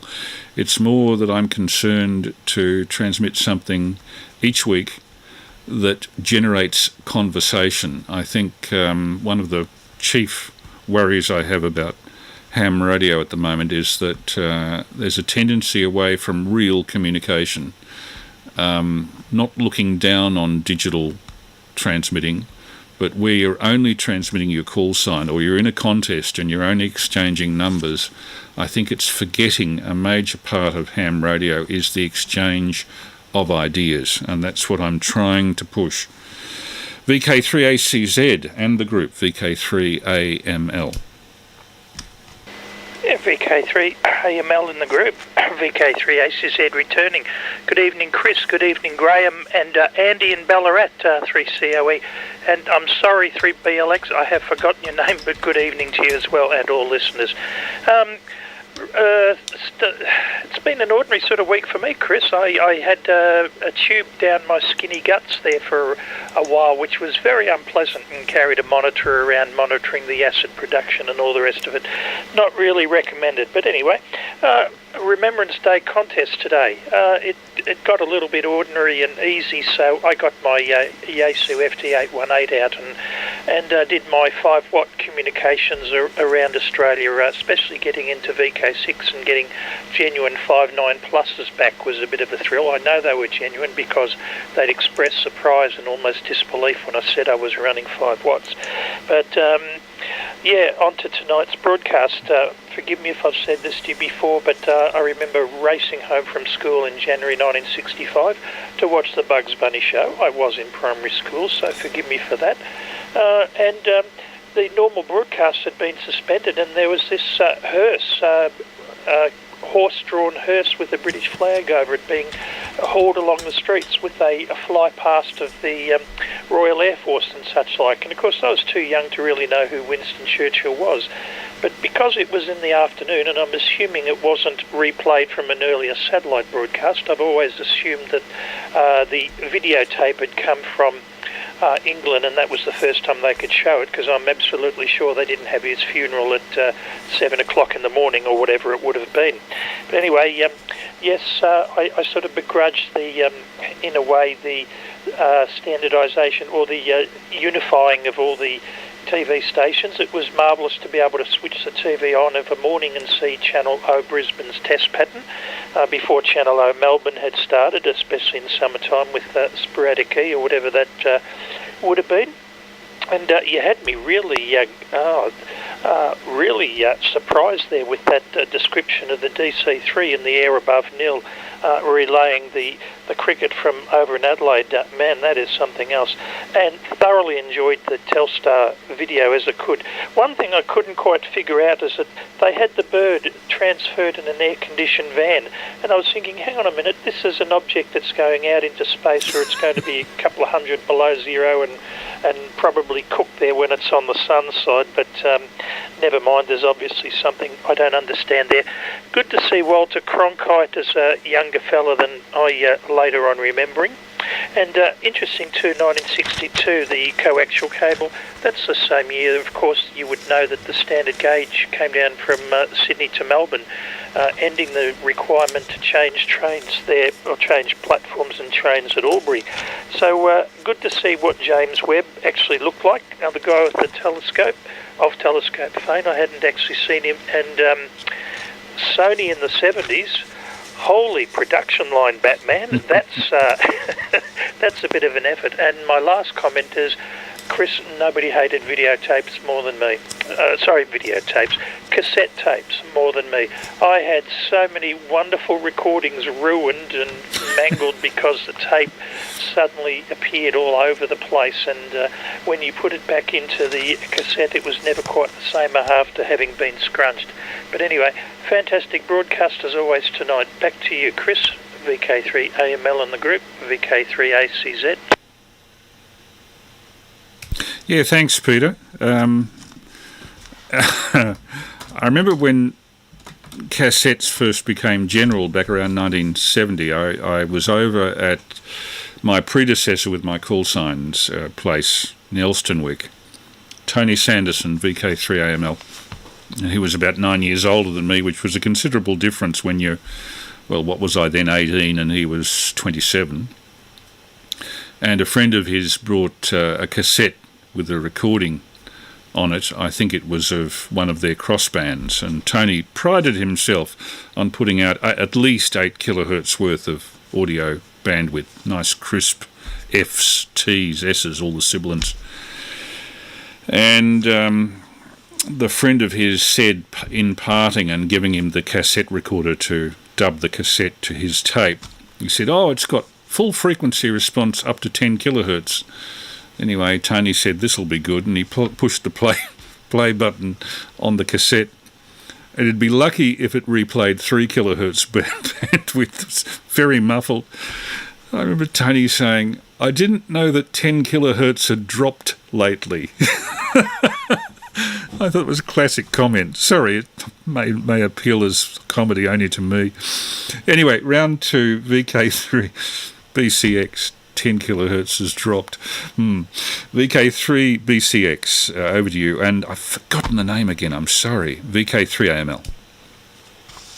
VK3AML, the group VK3, and you've got that wrong too, BLX, and the handle is John. I think maybe I should change my name to something that everyone can remember, like Chris or something. That might work better. Yeah, nice to be back again. I'm sorry that I've been away for a few weeks. I haven't caught up on your recent Saturday night test transmissions, although I did look at a couple of, from 3 or 4 weeks ago, I was looking on YouTube. Unfortunately, you've had some stiff competition with things like the Commonwealth Games and so on, and I've been sitting up with for hours on end with my wife watching various things that we both enjoy. So I know it's hard to believe, but I've actually, chosen the games over Saturday night with Chris. But I vow to be back here more often now. Fascinating material as ever, Chris. Really enjoyed it. Took me back to my youth, I'm afraid to say. Some of the stuff that was depicted there, the Sony 14-inch Trinitrons being manufactured looked awfully similar to the one that my first colour TV that I had back in the mid-70s, I guess, early to mid-70s sometime. Very similar model, if not the same. The Telstar stuff, also fascinating. That worldwide hookup, Our World, I think it was. I was looking forward to the last bit with the Beatles, but it didn't make it to your tape, so tough luck about that. I'm pretty sure I remember sitting up watching it live because if my memory serves me correctly, and somebody else might be able to clarify this, they were singing All You Need Is Love, and they had people kind of, audience, young women, sitting all around amongst the bands, and All You Need Is Love was what they were performing, I think. Or am I confusing it with some other broadcast? Interested in your early tape recorder purchases, Chris. I too had a Tandberg, I think, the 3000X. I could crawl under the house and check, it's still there.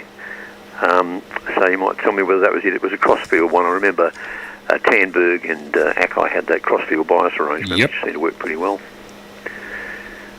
And amongst a few other little things I had scribbled down here, the only other comment I had was every cassette tape really should have come with a pencil to help you reorganise that tape when things went amiss. All right, back to you, Chris. VK3AML and the group VK3 Bravo Lima X-Ray. Handle John, back to you. Yeah, sorry about getting the call sign wrong, John. And you're right, the Beatles were in that, and I had to exclude them because if anything would take me for a copyright infringement, it would be that, and they probably would force me to withdraw the video or at least have it trimmed. There's a trim button you can do for bad copyright infringements. I took one look at that Beatles section of the program and I thought, nope, I can't put that on there. So that was excluded. The other thing that was not in the video, but interestingly, Peter Wolfenden, VK3RV, and if you're ever watching this, Peter, hello to you. I know Peter sometimes watches these things on replay. Peter is a little older than me, I think about 8 or 9 years older, and so he was in his late teens, maybe early 20s by the time that Our World was on, and he recorded it all on a reel-to-reel tape at I think 1 7/8 inches per second, and with equalisation it sounds pretty good. There was a section of Our World where they went from the really important stuff to the really mundane, just to show what various aspects of Australian life were like, and they had cameras at the Camberwell tram depot in Riversdale Road, Hawthorn, which was literally 4 streets from where I lived, up the hill from there, off Pleasant Road in East Hawthorn.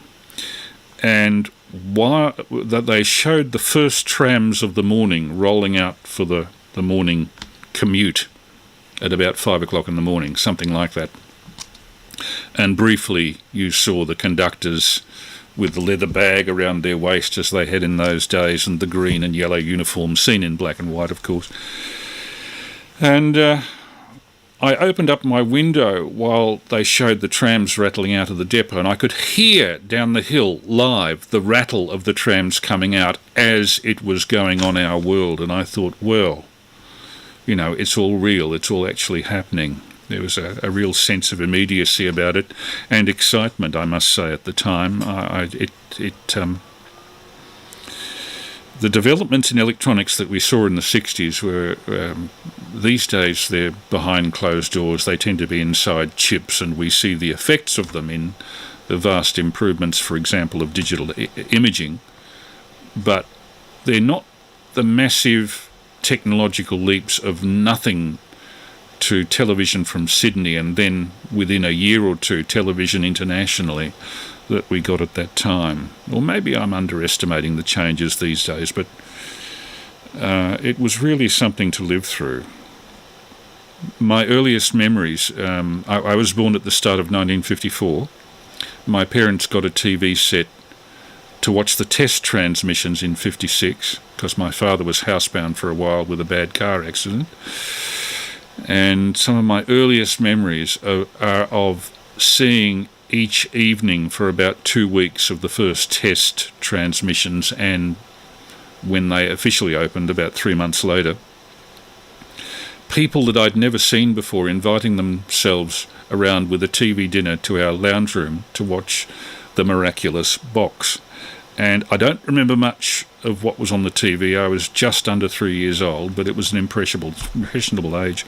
What I do remember are looking around at all the faces in the lounge room, all with their mouths open, watching this little 21-inch black and white screen. Or was it 17-inch, I think, at that stage? Long time ago. 66 years. Dear oh dear. I'll take a standby for anybody else who might like to call in. I'll do one more round of 2 metres, then we'll try to open up on Zoom, as we do frequently. VK Pirate on our text chat has just said, sport should be banned and permanently moved to pay TV. Hear, hear. All of the sports teachers I had as a kid were goons and sadistic, and whenever the news reverts to sport, my wife and I go click with the remote and it disappears. It's one of the great marvels of modern science, is the remote control.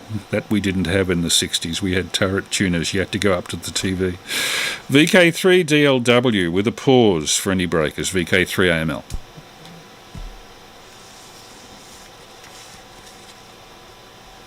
Yeah, I haven't heard anybody, but anyway, VK3AML, VK3DLW. But maybe you have Chris from where you are. Yeah, Roger, and this. I reckon I must have got this cassette recorder. It was a little portable one. It was great in that respect. It was battery powered. It took about 5 C cells, I seem to remember. But then I had to save up to get a power pack for it, and it went in a leather case that strapped around that you could carry over your shoulder. And for all intents and purposes, it looked like one of those things called a tricorder they use on Star Trek. So, and what was even better, I could use it in the car. I could plug it; would run off 12 volts from the car as well. So it was nice in that respect. But I reckon I must have got it in 1967, because I think I conned my parents to say that it would help me learn languages with my language learning at school. I don't think I can honestly say that I ever used it for that purpose that I can remember. But gee, it was a great thing to have. However, cassettes back then, I had to go into the city, and I think it was to Gerard and Goodman, who were at the top end of Rundle Street in Adelaide. And cassettes back in 1967 cost $5.95, and I think the only ones you could get were the genuine Philips ones, because other brands were just not available at that stage. So it was a great thing for me.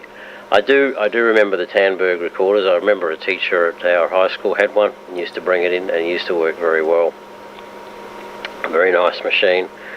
Later on in the 70s, I did buy a Technics direct drive audio cassette player, and that did sound quite nice. Not quite absolutely there, but gee, it was pretty good. I think it was a Technics M85, something like that. I got it because the guy who originally bought it decided he wanted to buy, I think it was a Makamichi instead. And he decided that that would be a little bit better than the Technics M85. But one thing I remember about this Philips thing that I had, he perpetually doing azimuth adjustments on it all the time. Had a little plastic strip you had to take off and do the azimuth adjustments to get that right, because it just seemed to vary, because it was a bit clunky in the way it engaged the cassettes. And yeah, James Webb, really interesting. What a difference in technology between what's just been launched and Telstar is really huge. Just the mechanics of the James Webb Telescope. I was reading about it the other day. Each mirror segment, they know they're going to distort when they cool them down to nearly absolute zero, when it gets cooled down to absolute zero. So they actually have to machine them. They have to know exactly how it's going to distort, and then they had to machine them so that they would be the right shape when they were at that temperature, but not before launch. It's just amazing technology difference, and the mechanics of it were, apart from all the electronics, were just astounding. What else? Oh, yeah, Walter Cronkite. My lasting image of him is his reaction just leading up to the moon landing. I can remember him sitting there in the studio, and he just took his glasses off and just said, "I just can't believe this is happening." And it's just that image of him just said it all about that piece of history. Anyway, back to you, Chris. Now I'm doing it. Back to you, VK3AML in the group, VK3DLW. VK3DLW in group, VK3 Alpha Mike Lima. Yeah, the one I remember during the moon landing was Dr. Dean Blackman, who I think is actually, or was actually, an amateur, with, I think, David Johnson on Channel 7. Funnily enough, the Our World, at the time, the Our World transmission made a greater impression on me than the moon landing, although, of course, we toned into the impact of it. I'll open up on Zoom in a few minutes' time, by the way, people. If anybody's outside reception range of VK3AML in Melbourne, we might try Zoom. For the last few weeks we had Rolly, who's a ZL1 in Auckland, who stayed up to an incredibly late hour to look in on our last... I don't see him there today, so I don't think he's going to be with us tonight. But Dave, VK3CG, I think, is still in Britain, in near Birmingham, Solihull, and we may be able to get him up on Zoom in a few minutes. Anyway, around to Peter, VK3ACZ, and yes, I remember Winston Churchill's funeral. I think it was at the start of 1965, and it was very colourful, but of course we saw it in black and white, and at that stage we're still 12 months away from even that Carnarvon connection with Britain. So anything that we saw here had to be flown out, usually 48 hours after the event at least, and even more from America, because they had a different TV standard there, and they would have to fly the film out, not the videotape. And the quality that they could achieve on Telstar was remarkably good, in spite of the fact that it looks so blurry now, because they had to, of course, standards convert from 625 line 50 field in Britain to 525 line 60 field in America, and they used an analog standards converter, a kind of a double-ended cathode ray tube with photomosaic target in the middle to do the conversion. So a lot of quality was lost in standards conversion. Now we can do it at the touch of a button on a home personal computer for the cost of the software. How times have changed. VK3ACZ, VK3AML and group. Indeed. VK3AML and the group, VK3ACZ returning. And a comment was made about sports and putting it all onto pay TV. I could live with that. But as for sports teachers being satisfied, no. My experience was that was maths teachers.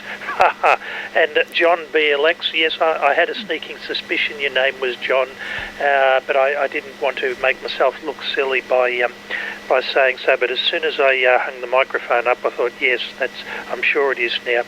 Graham, I think I had the same cassette player as you did because it rings a bell, and boy, did it chew up tapes.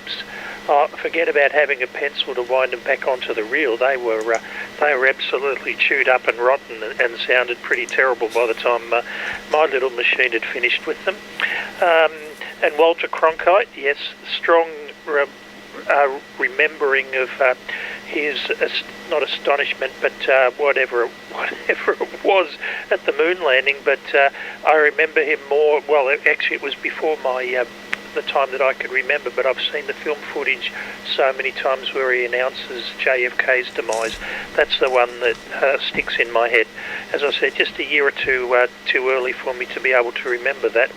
And the only other thing, I mentioned the working alls, the RD contest today, that I did actually work all states this time. For the Trans-Tasman, I'd thought I had a VK8, but when I got back from my portable location, found out he was in Victoria, so I'll never be a fan of the numbers not actually meaning states anymore. But I did actually get a VK8 in Darwin this time, I made absolutely sure. And Chris, while I understand your quite good concept about exchanging information and having a rapport and some sort of relationship on air, I get a bit of a buzz from the propagation as well. Sometimes contests are good for me because they at least let me know where I'm getting out and being heard, and it was especially good to have 5 watts and be getting reasonably good signal reports from most of the people, especially on 80 metres. So I've got the resonant antenna because don't muck around with the tuner and limit myself to 5 watts pretty good. And I don't know if I mentioned it in the last over, I was up at One Tree Hill where we were that day with FTOM a while back. So a fantastic day, and I chose that location because I thought it was going to bucket down, and you mentioned yourself we were spared some of the nasty weather. I did hear some pretty massive QR Nelly static crashes. I know we had lightning around the suburbs in Melbourne. Very grateful that it sounds like both you and I missed it.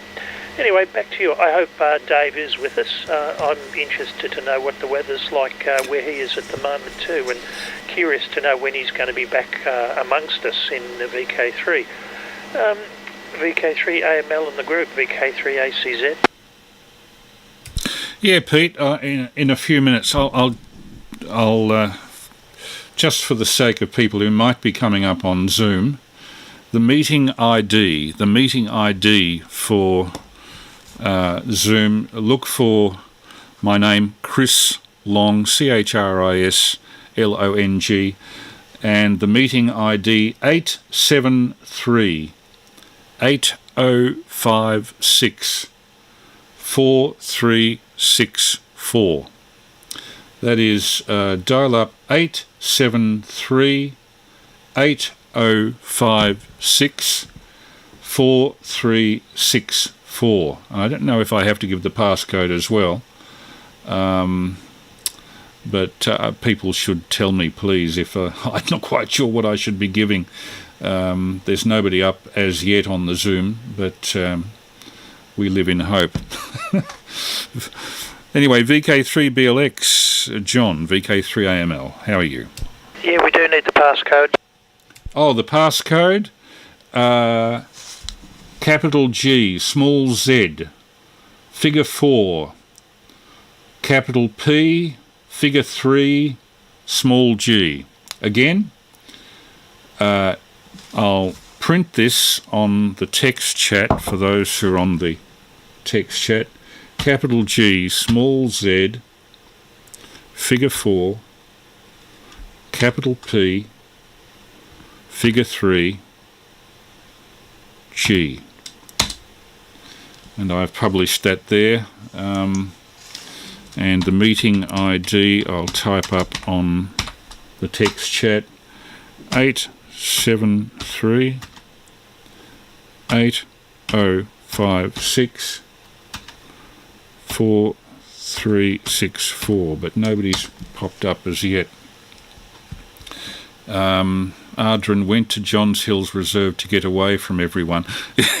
The RD contest today. Yeah, the only contest I've ever been on that I got something out of was the Trans-Tasman 160 metre contest, in which I had a 60 watt AM old small ships radio. I underline old, like 1960 or thereabouts. And I got a 5 and 8 report from ZL4RMF, who then lived in Gore, near Invercargill on the South Island of New Zealand. So I thought that was very good going on 160 metres to get 60 watts of AM across the Tasman. Now, should I be doing something else? Share screen, participants 1, start video. Okay, we've got video going.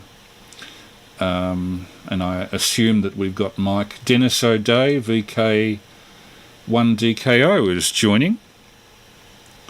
I better.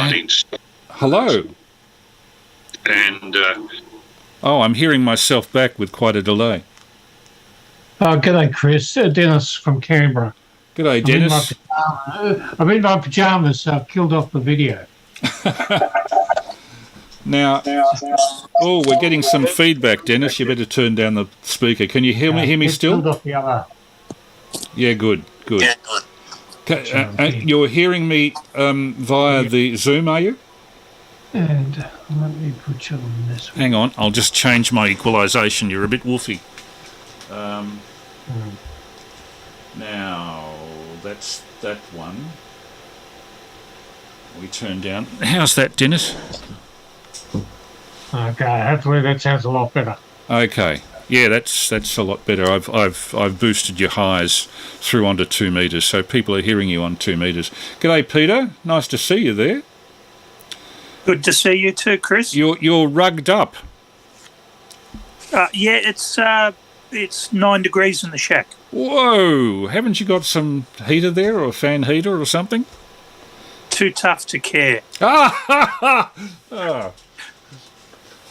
And hello, Greg. Hey, g'day, Greg. And there's VK3ND on the screen. I'll just bring my other camera over so I can... I don't have a means of putting this directly onto live stream except to stick the camera on a little tripod and to do something like this. I hope this is... Let's just see.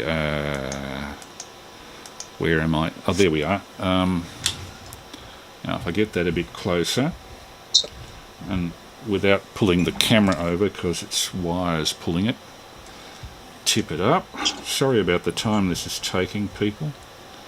I'm just getting this aligned so that we can all see. And hello, Graham, 3DLW. Howdy. I'll just move that a little bit. Whoa! And there goes the camera. I have to be watching this. Here we go. Damn it. This is so fiddly. It's on a very dicey tripod, and if I let go of it, it falls over. That'll have to do for the moment, I'm afraid. If I turn off some lights here, no, we've got a flare from somewhere. I'll just see if I can work out where that's coming from.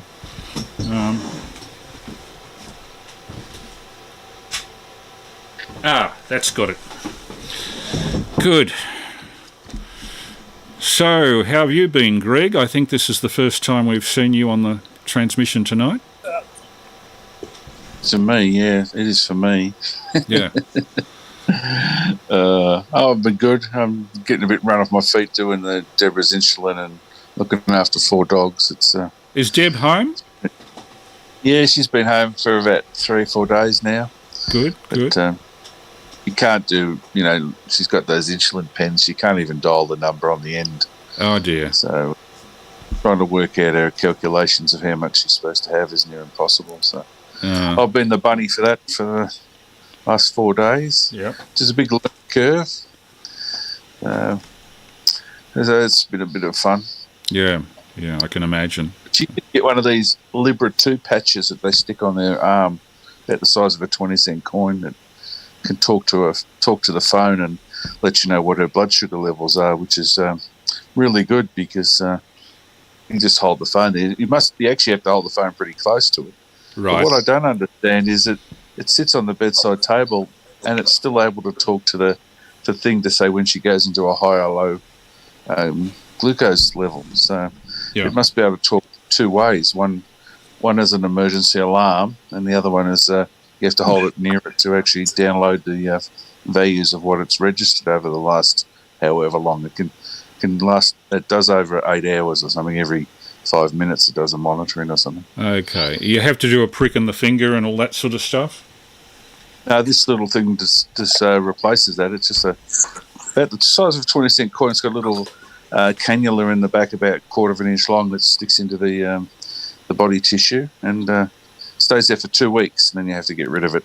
Okay. Another one. Welcome to Tom, VK3DMK. Whereabouts are you, Tom? I don't think he's got audio at the moment. No.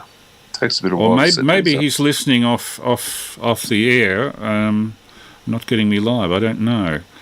Can you hear us, Tom? VK3DMK, VK3AML. He's waving, but I don't hear anything at the moment. Maybe you have the thing on mute. I'm not quite sure.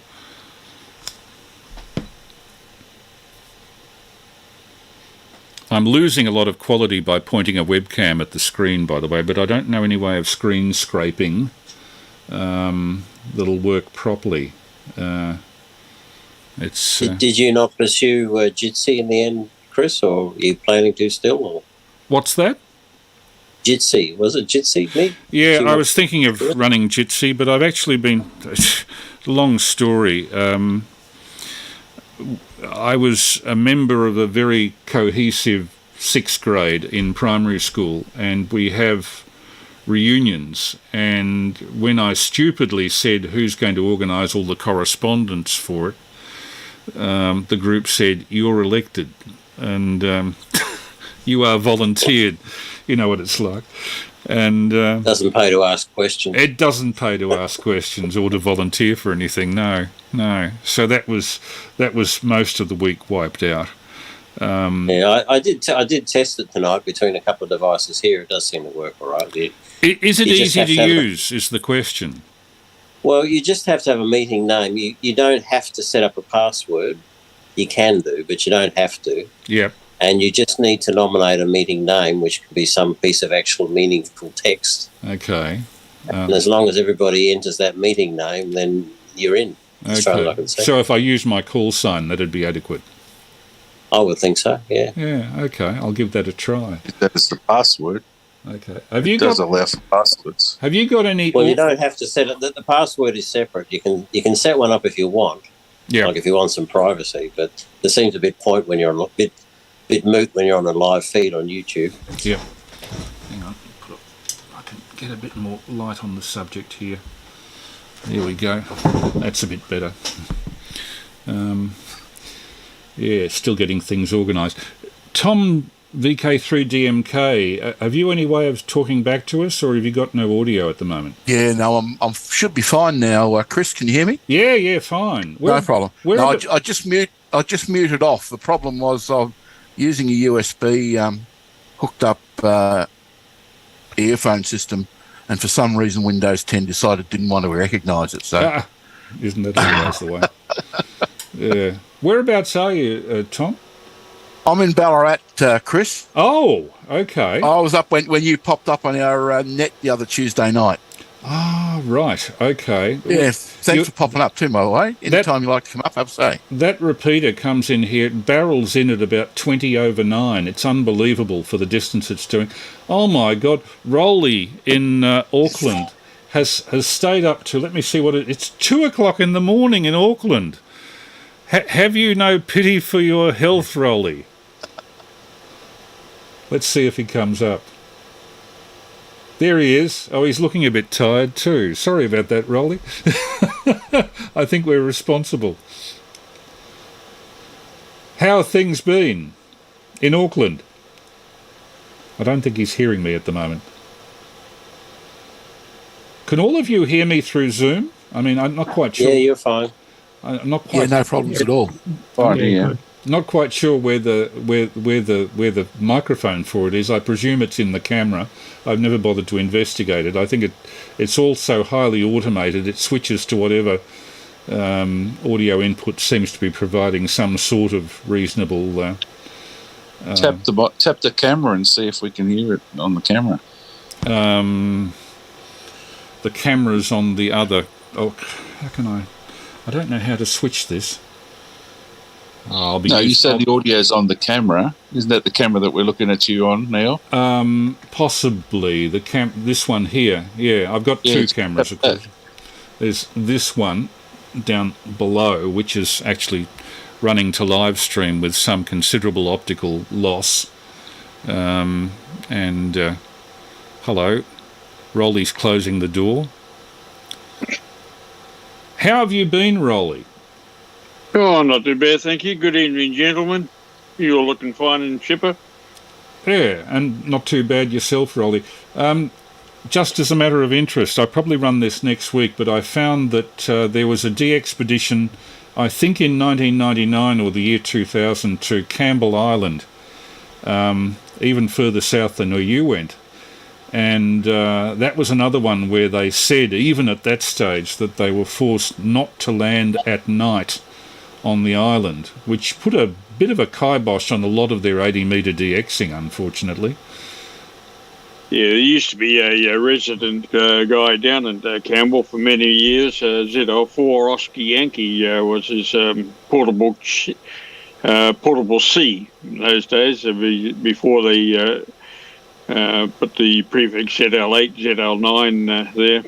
Now, he was one of the guys that was manning one of the weather stations down there, but since that, that's all. There's nobody down there again now, same as up in the Kermit. There's nobody there now, so we're all locked up and you just can't land. Yeah, I just think that's a bit short-sighted.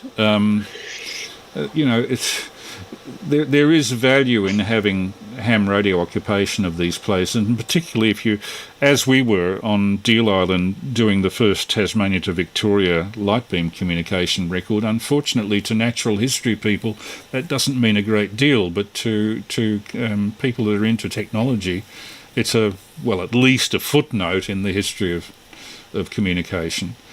And we just found ourselves running up against national parks officers who were saying no all the time to virtually anything we asked. So in the end we asked for nothing, told them the minimum, and just went ahead and did it, knowing that we wouldn't be doing any damage to the environment anyway.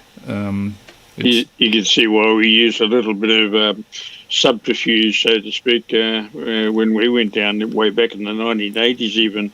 I mean, the subterfuge, well, I suppose it's subterfuge in a way, but we took a scientific party with us. Yes. And, of course, they needed communication, didn't they? So. Yeah. I see Canberra's with us. G'day, Dennis. How are you? Oh, good. A bit cold down here. So I decided to retire, but I returned to work and been burning the midnight oil. Yeah. But far too long at work, so I'm totally wiped out. So yeah, I was going to hit the hay early. But it's quite good that you're doing the Zoom, Chris. Yeah, well, I hope to do Jitsi because Zoom only has 40 minutes that I can do free. That's one of the reasons I put it off so late, unfortunately, from Rolly's point of view, because it's, 2:03 a.m. at Rolly's place in Auckland. So none of you guys are doing the RD contest then? Let's see if anybody is. I was. He was? Yeah. I worked all states, that's enough. I've been a competing attraction, it seems. The VK guys were screaming it here on 40.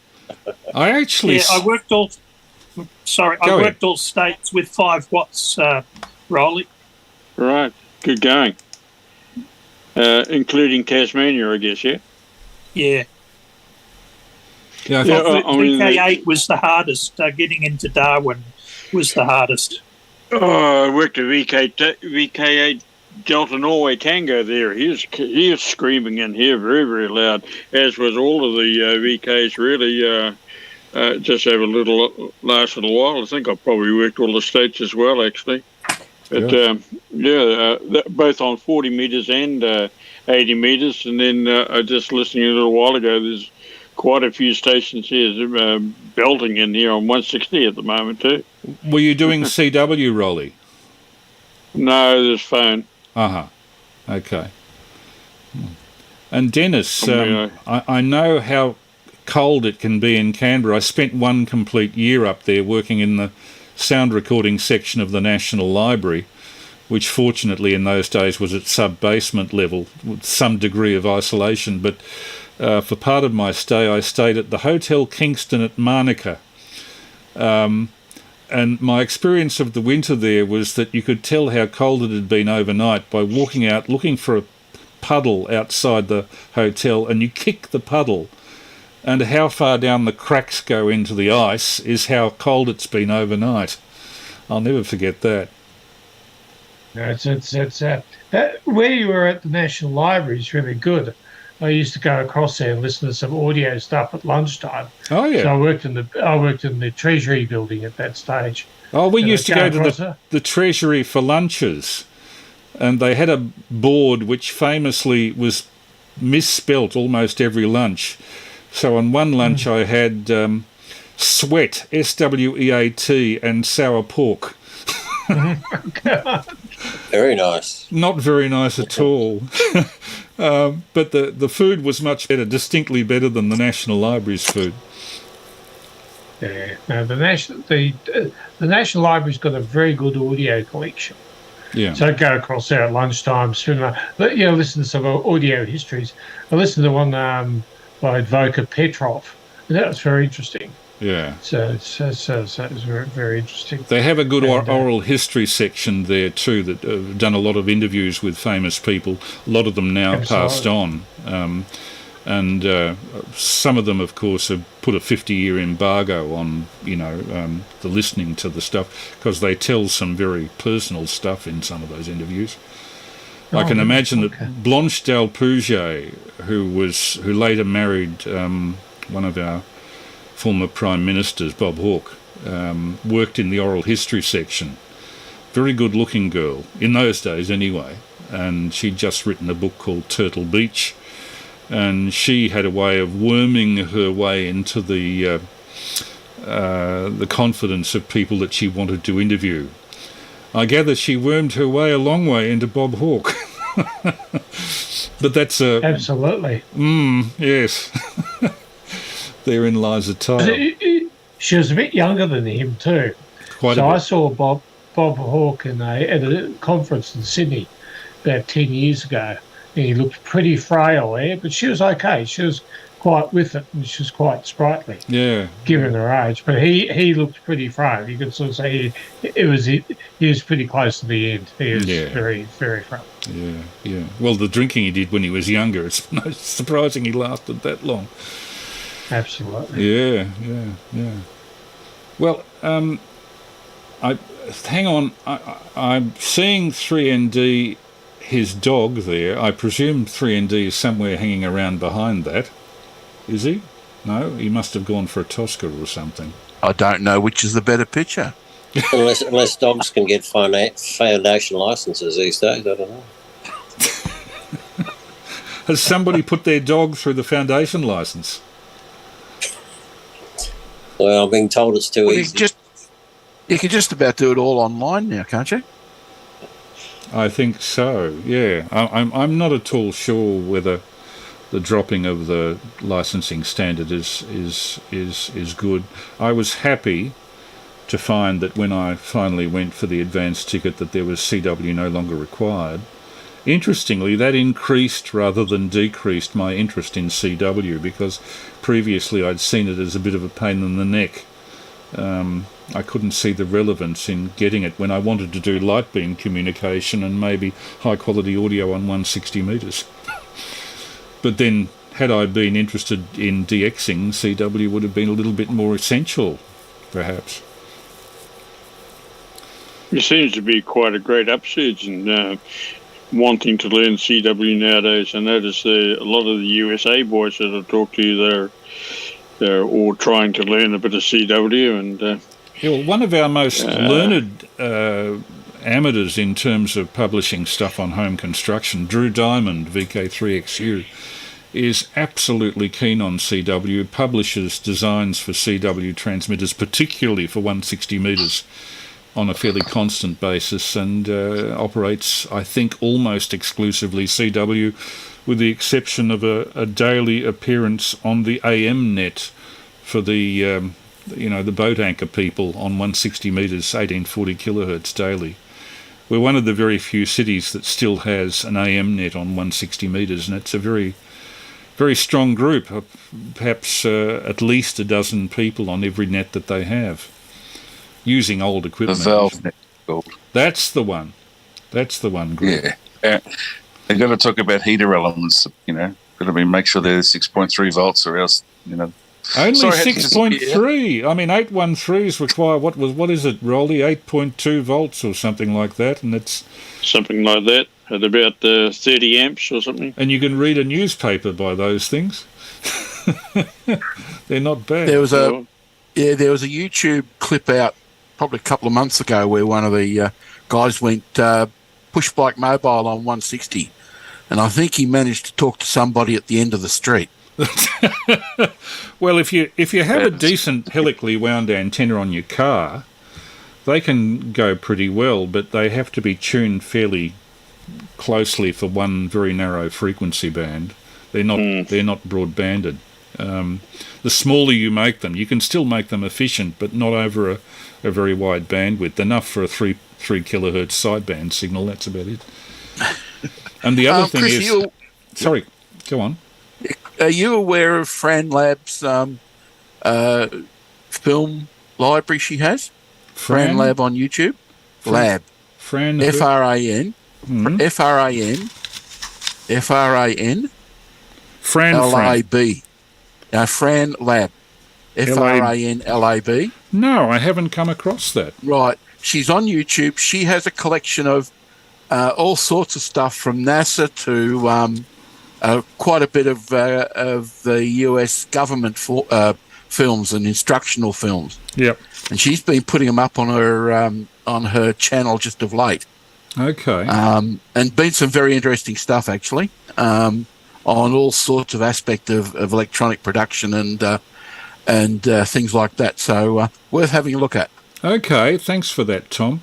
I'm always on the lookout for new material, and one of the things that I have a collection of here, which I've not put anything up on YouTube yet, 16mm films that have been chucked out by educational institutions, and I've bought up over the years, whenever I've come across them in auction rooms or for a low price in fetes, I've bought up boxes, cardboard boxes of assorted 16mm films particularly, and some of it goes back to the 1920s.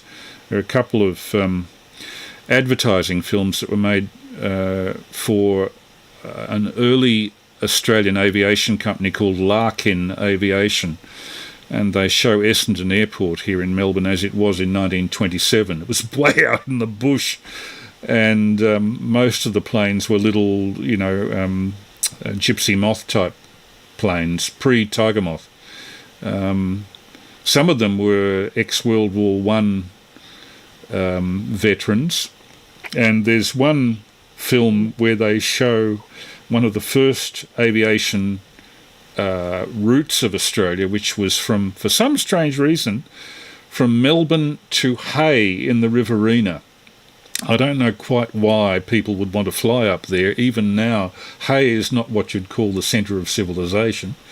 But the rich graziers up there apparently had a need for fresh food or being able to get their stuff back to the markets of Melbourne quickly, and they were trying to exploit that.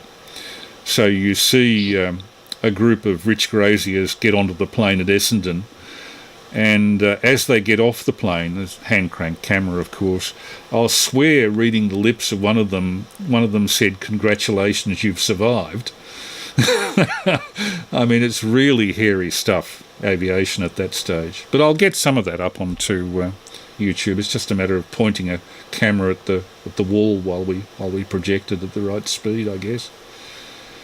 Maybe I should send you a link to one of my videos of flying around into one of the local villages in Papua New Guinea, Chris. That'll reach you. You've had some experience over there. Oh yeah. Gosh, you've got around in your time. So you've done the Kermadec, you've done Auckland Island and Papua New Guinea? 28 different countries around the Pacific on 35 different expeditions, so there you go. Oh, okay. So you've been at it obviously from that 1980s expedition to Auckland Island for quite a while. Yeah, frequently go out to Papua New Guinea, Solomons, Vanuatu, Niue, Nauru. And you've never come back with a case of malaria or anything like that? Dengue fever. Whoa! Okay, how did that happen? That's not a good. You were making me feel jealous for a while there. I'm not anymore. You also got. They wanted to take my leg off in Rotuma because I got a scorpion bite there, and said if you're going to take my leg off, it's going to come off in New Zealand, but not not in Rotuma. Oh dear. Well, I have seen scorpions. We actually, when we were up at the lighthouse site on Deal Island in Bass Strait, there were scorpions, but they were tiny. They were like little spiders. Yeah, they are. They call them army something ant, bull ants or something like that. And well, there is a bull ant, but these are a small scorpion. Yeah. Nasty little beggars, though. Boy, they really mean business. If you get a bite with one of those things, you're in deep doo-doos. We obviously avoided that, but I remember thinking that scorpions were those fearsome things you see in the desert films of natural history. No. And they're not. They're really tiny. These are very tiny. Very tiny. They're around about about the width of my thumb, I guess. Okay, but still pack a wallop, obviously. Oh, yeah. So where did you get your scorpion bite? It was on Rotuma. Okay. Which, is that French Polynesia, or where No, it's north of the Fiji group, by about 600 kilometres north of the Fiji group. Okay. So what's the... Don't call a Rotuman a Fijian, though, unless you want to get a flat nose. So what would be the most remote that you've been? Would it be Auckland Islands or what? Yeah, probably the Auckland Islands, and then followed closely by Kermadec Islands. Then probably in those days, Rotuma was way up on the wanted list as far as DXEC. Then Tokelau Islands as well. They were well sought after in those days, but they've been since fairly well thrashed. But a few of those funny places. Yeah. Okay. Oh, we must run your Kermadec film at some stage and then get you on afterwards to talk about it. Perhaps when we get the Jitsi going, so that we're not quite so time limited. I'm thinking it's going to time out on us in about 10 minutes' time, so we better be careful with that. Apologies, by the way, if you dropped off and wondered what had happened to us, but obviously that was the time limit coming in. So who else? Dennis, how did you... I'm just curious, Dennis, up in Canberra, how did you first hear about us with the Saturday night scene? I just was on the internet one night. I do a lot. I'm quite interested in American politics, and your feed came up. So I listened to a lot of YouTubers in the States, and your feed came up. I thought, this is pretty interesting. I had listened one Saturday night. I really like the historical stuff, the early television in Australia, and that's what grabbed my interest. Yeah. A lot of the early television stuff, particularly the stuff you covered in the 1920s and the 1930s in Melbourne. There was a lot of activity there then. I was kind of lucky. When I was in high school, I was interested in building a television camera system, but I fairly obviously, on a student's budget, building something with a Vidicon was a bit beyond me, and the electronics were too. But getting a sewing machine motor and a scanning disc and a photocell and a modulated neon lamp from the photocell with a second scanning disc was within my capabilities. So we built the thing up, VK3UI, the late Dan Van Alken and I. This is in 1970. This is 50 years ago. And he was interested in what we could transmit over 160 metres AM. He had a clamp tube modulated AM rig on 160 metres, which meant that there was no modulation transformer to bugger up the phase response. Basically, the audio wasn't terribly linear, but it was phase and frequency flat over a very broad bandwidth. So we ran the scanner at 4 pictures per second, which is just enough to get a I've got the running out of time thing coming up. It was just enough to get a vague illusion of motion for a picture phone sort of service where you were recognisable but not much more, black and white. And we used an audio recorder to record the video. So now I have a whole, several hours worth of video from 50 years ago of myself as a teenager, and we got a stereo recorder and recorded the audio on one channel and the video on the other. An audio rather than a video recorder, but using it as a video recorder. Bit of phase shift involved too. But we were able to transmit on 160 metres between Melbourne and Adelaide with no trouble, moving picture slow scan. So with that primitive equipment, I'm just amazed that nobody has actually devised a system to transmit basic head and shoulders moving pictures on HF since. No activity at all. Of course, we've got EasyPal digital slow scan for high quality imaging, but only still images. But theoretically, it should be possible to transmit reasonably good moving pictures on HF in at least a 5 kilohertz bandwidth, and that's within the legal limits here. Yeah, it's one of those things that it bears a great deal more investigation, particularly now that we have software-defined transceivers that probably would be capable of doing it. The audio on one sideband and the video on the other. Seems logical to me. Sorry, that's getting on the band. No, it's interesting. And you live in an area of Melbourne that I've got a lot of relatives around, Bull and Kew and Paran and all that stuff. We used to go down there on the holidays quite a bit. Yeah. So I remember going down to the little electrical shop in Kew where 3MBS was. Oh, yeah. Oh, I remember that place, yes. Run by Brian Cabina. And he was blind.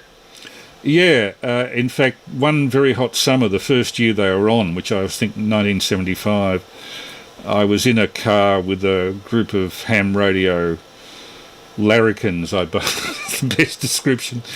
And so we saw that the studio window was open because it was so hot. So we waited, we sort of ran very quietly the car up below the window and then hit CQ, da-da-da-da-da-da-da, on the car horn. And you saw a hand come out of the window and pull the window down very quickly. But we managed to get that out over 3MBS FM. Yeah, it moved to more salubrious quarters after that. That's a long time ago. That's 45 years. They were the first. They were the first in Melbourne to get an FM broadcasting licence. Yeah, and they were pushing quite hard. So the politics behind that is Brian Cabina pushed very hard to get that licence, and they granted him a licence I think about 74, 75. Yeah. And he was a pretty amazing guy. He was blind and he ran his shop. And he'd been doing the music thing since about 1968, the classical music. Right. So there's a bit of he was in the classical music before ABC FM showed up.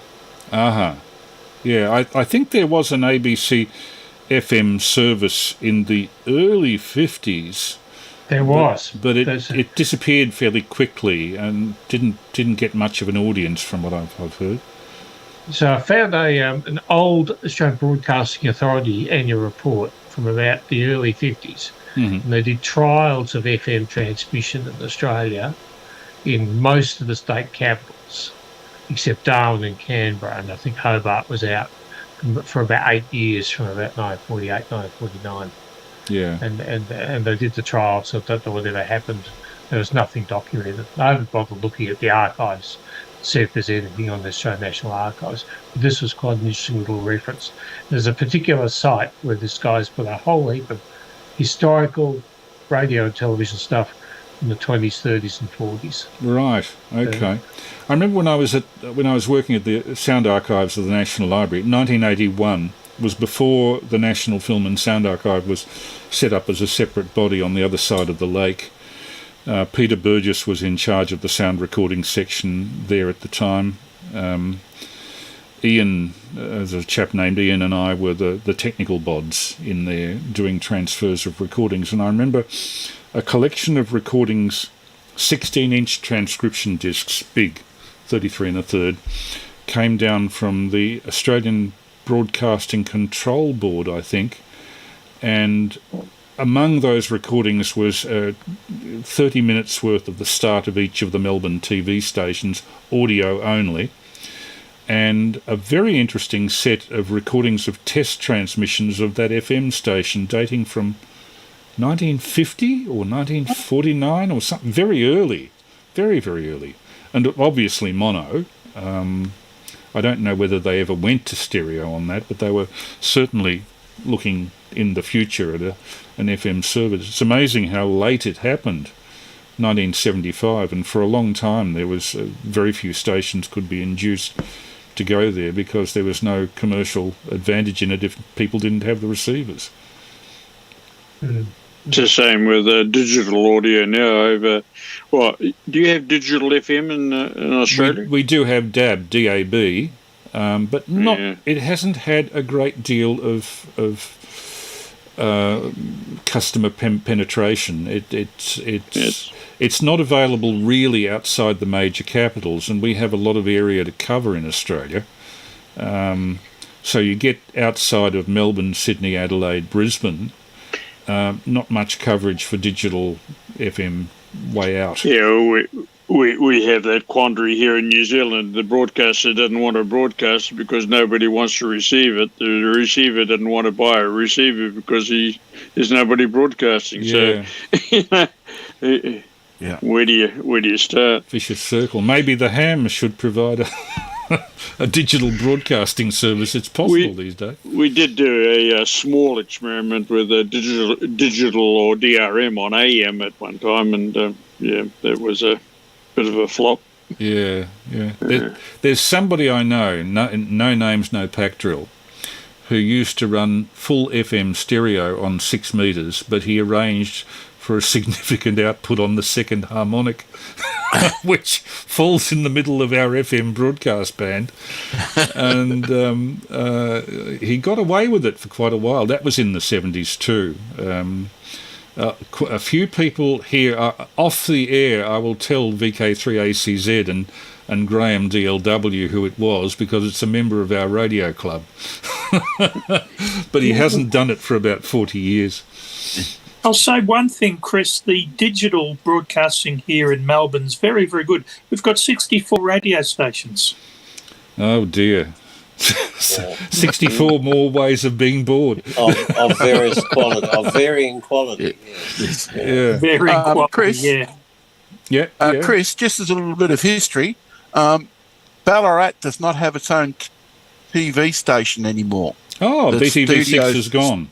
Yeah, the studios were closed down over the last 6 months. That's up near Black Hill, isn't it, I think? That's right. They sold a lot of stuff. They had a couple of tours through it before they actually shut it down. But from what I gather, it's prime real estate. And whoever the media group is that owns them decided that you can do everything by satellites now to Lookout Hill out in Mount Cole, and you don't need to have anybody on the ground in Ballarat. Has the BARG been out there to see if there's any discarded equipment coming? One of the guys that used to work was a member of one of the guys that went out there said, no, there isn't. A lot of the stuff went. And I think anything that was digital is probably gone, basically because it's still current technology. But he didn't see any analog stuff there that was worth picking up. But they had a big studio there. They did local productions and everything else. And, that's basically all gone.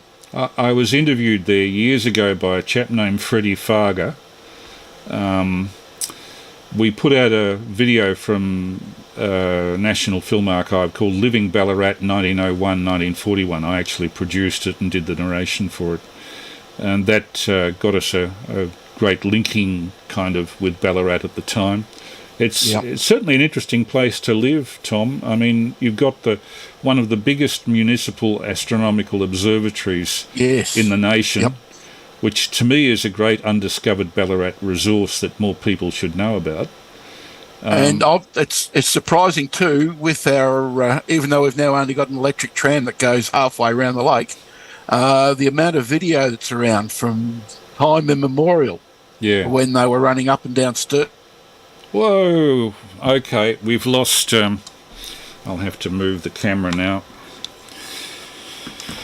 And we've lost Zoom. We've had our 40 minutes, so Mr. Zoom says you've had enough, you're a freeloader. And I'll have to switch all the lights back on in the right order. Pardon me, folks. Get the lights back on. Anyway, to Rolly and to all the others from places that we can't reach by radio, thank you for coming on. Very much appreciate that. And I better fill for a minute or two while people are getting used to going back to their radios or to the live stream or whatever, and see if we can have a final round from VK3DLW for a start. Are you with us, Graham, on 2 metres? VK3DLW, VK3AML. Yep, still here. VK3AML in the group. VK3DLW. Yeah, I'm here. But thanks for all that, Chris. Again, as usual. Most fascinating history. Some of it I remember, some of it I vaguely remember, some of it I don't. I just should clarify just with the antenna. The antennas didn't come down today. We didn't get any bad weather today. That was the only reason I managed to get them repaired. It came down about, probably about a week ago now, or getting close to. In all the wind we had, lost the crown off one of our trees. But I had to clean all that mess up first before I could even think about putting the antenna up. But I kept thinking I was going to get rained on today because there was all this foul-looking weather all around us, but it didn't eventuate here. Anyway, make this a final, and I'd be interested to know who was running the FM, but we won't discuss it right now while you're on live feed. But I can guess. VK3AML in the group. VK3DLW, and good night, Peter and John, as well. And we'll catch you further down the log and look forward to next week, 73s. Well, the person concerned was a great outer eastern suburbs collector of junk. And with that, I'll hand it round to Peter, VK3ACZ, if you're still with us, Pete, VK3AML.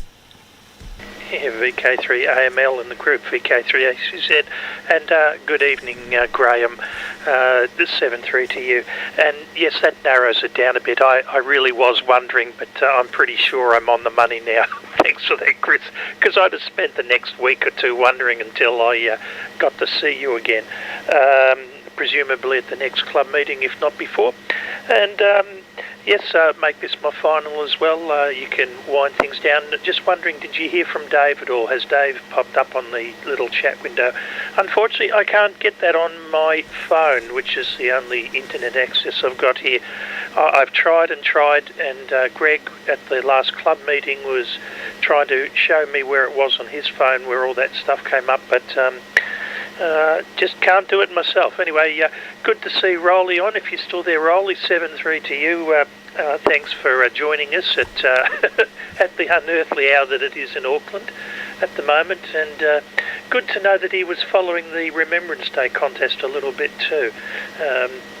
It'll be remembered by me for a while simply because I did it the harder way, just with 5 watts, and it was so funny too because I was running the FT818. I told VK4 station that I was QRP and said 6 watts, and I was roundly wrapped over the knuckles. I really was. QRP is a maximum of 5 watts. Don't you know anything? So I dialed it back 1 watt. Gee, that made a hell of a difference. Not. But anyway, well, another fantastic broadcast. I guess I say that every week, but every week it's true, Chris. You seem to pull up some magnificent stuff, and just love the Telstar video, no doubt about it. And I guess it's something that hits home for pretty well all of us anyway, so you choose your subjects extremely well. Thanks for what you do. I hope both you and Prue are well. Have a great week, and look forward to doing it all again next week. VK3AML 7-3 from, and to everybody else too, and good night from VK3ACZ. Yeah, thanks, Peter. With the videos, I hunt around for material and download it, and when I have enough on a single subject to comfortably fill 90 minutes, I'll go for it. I was intending to run more of the Telstar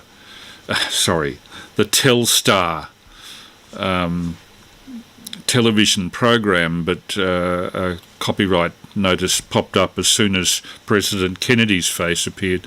So obviously that part had appeared in something that's been copyrighted, which bots will detect. So I had to terminate it then. I intended to run more.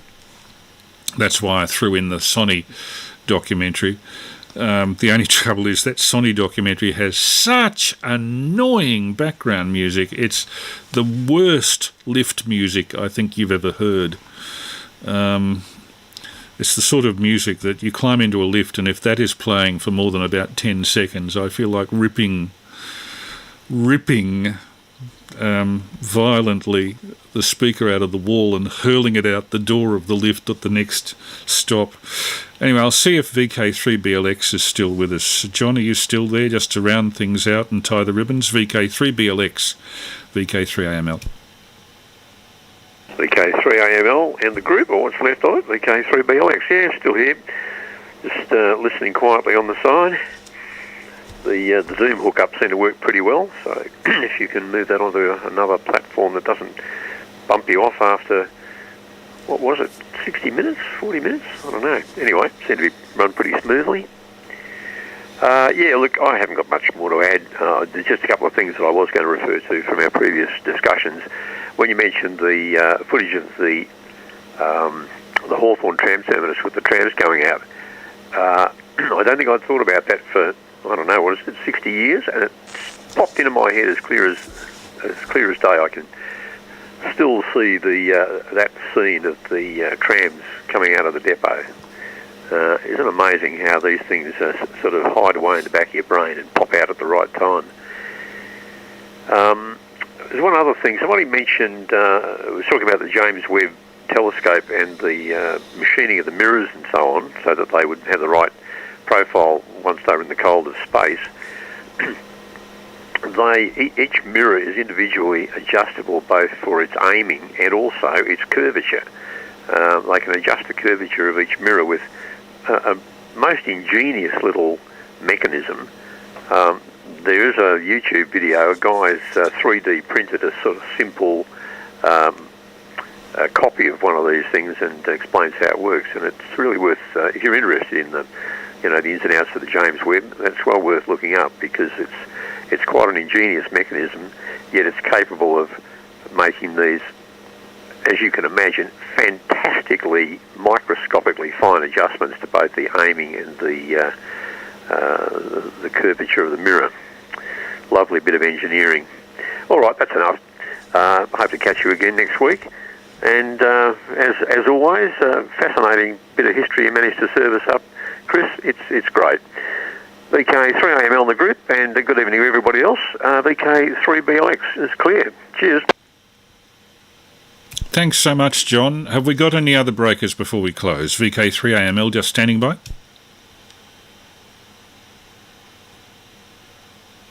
No, too late in the night. Anyway, this is VK3 Alpha Mike Lima saying a very good night to everybody on 2 meters and also on the live stream. And hope to see you next week. And just for those who might still be listening, the most primitive thing at the moment that I have to improve is pointing a video camera at the screen of the Zoom computer. We lose a lot of quality that way. There are moire patterns if I get it too well focused. I've got to figure out a way of capturing the screen and then streaming it on the other computer, and that's tricky. I will also try and get Jitsi working over the next week. So with that, thank you very much for being on the stream or on the radio. Just hang on a sec. We've got the dating site trying to put stuff up. Now, Ardran, when DAB was first released, you were excited, but they assigned so little bandwidth for each station or stream that I found the whole thing kind of pointless. Interesting. I don't like codecs that compress too far. And good night from Tom George. Give my regards to the guys in Barg at Ballarat, please, Tom. Really appreciated the time I came up there and did a lecture to them on modulated light communication. That was, 14 years ago or something. I'll have to come up there again for a Ballarat Hamfest or whatever. Zoom is good for out-of-towners. Okay. Anyway, with that, I'll leave you all to it. And we'll terminate the stream. It's getting a little bit late too, 12:40 a.m. on Sunday. What will the vicar say if I don't turn up to church in the morning? Okay, all the best. VK3 Alpha Mike Lima now clear on 2 meters. Faders down for that, and for the people who are on the stream, thank you for being there. Apologies for the quality of some of what we've been putting up. There are limits to the definition of the surviving copies of some of the video material from the 60s. A lot of it survives in Kinney recordings. For their own purposes, the stations tended to record on 2-inch videotape back in the mid-60s, but 2-inch videotape was very expensive and liable to reuse by erasure. As a result of that, the only surviving copies of this material frequently are on 16mm film, Kinney recordings, like filmed off a screen.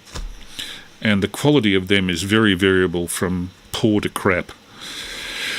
And then they get copied, of course, by people with video recorders of varying quality, and by the time they get to internet, in whatever internet form they appear, they've got hum, they've got background noise, the equalisation's poor, the trebles are so far down that they are muffled to blazes on audio, and the video is down to about 200 lines definition.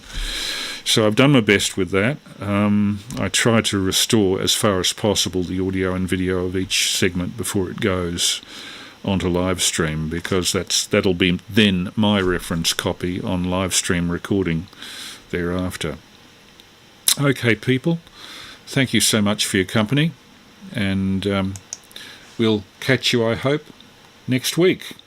Good night, Kez's Nerf War. I see you're on a different computer tonight. And Colin, good night to you. Tom, VK Pirate, that's Greg. Mick, good heavens, g'day. And nice to see you there, Mick. And thank you again for the second webcam. Without that second webcam, I couldn't stream and do Zoom at the same time. So that's a major plus for me, Mick, and I'm very much appreciative of that.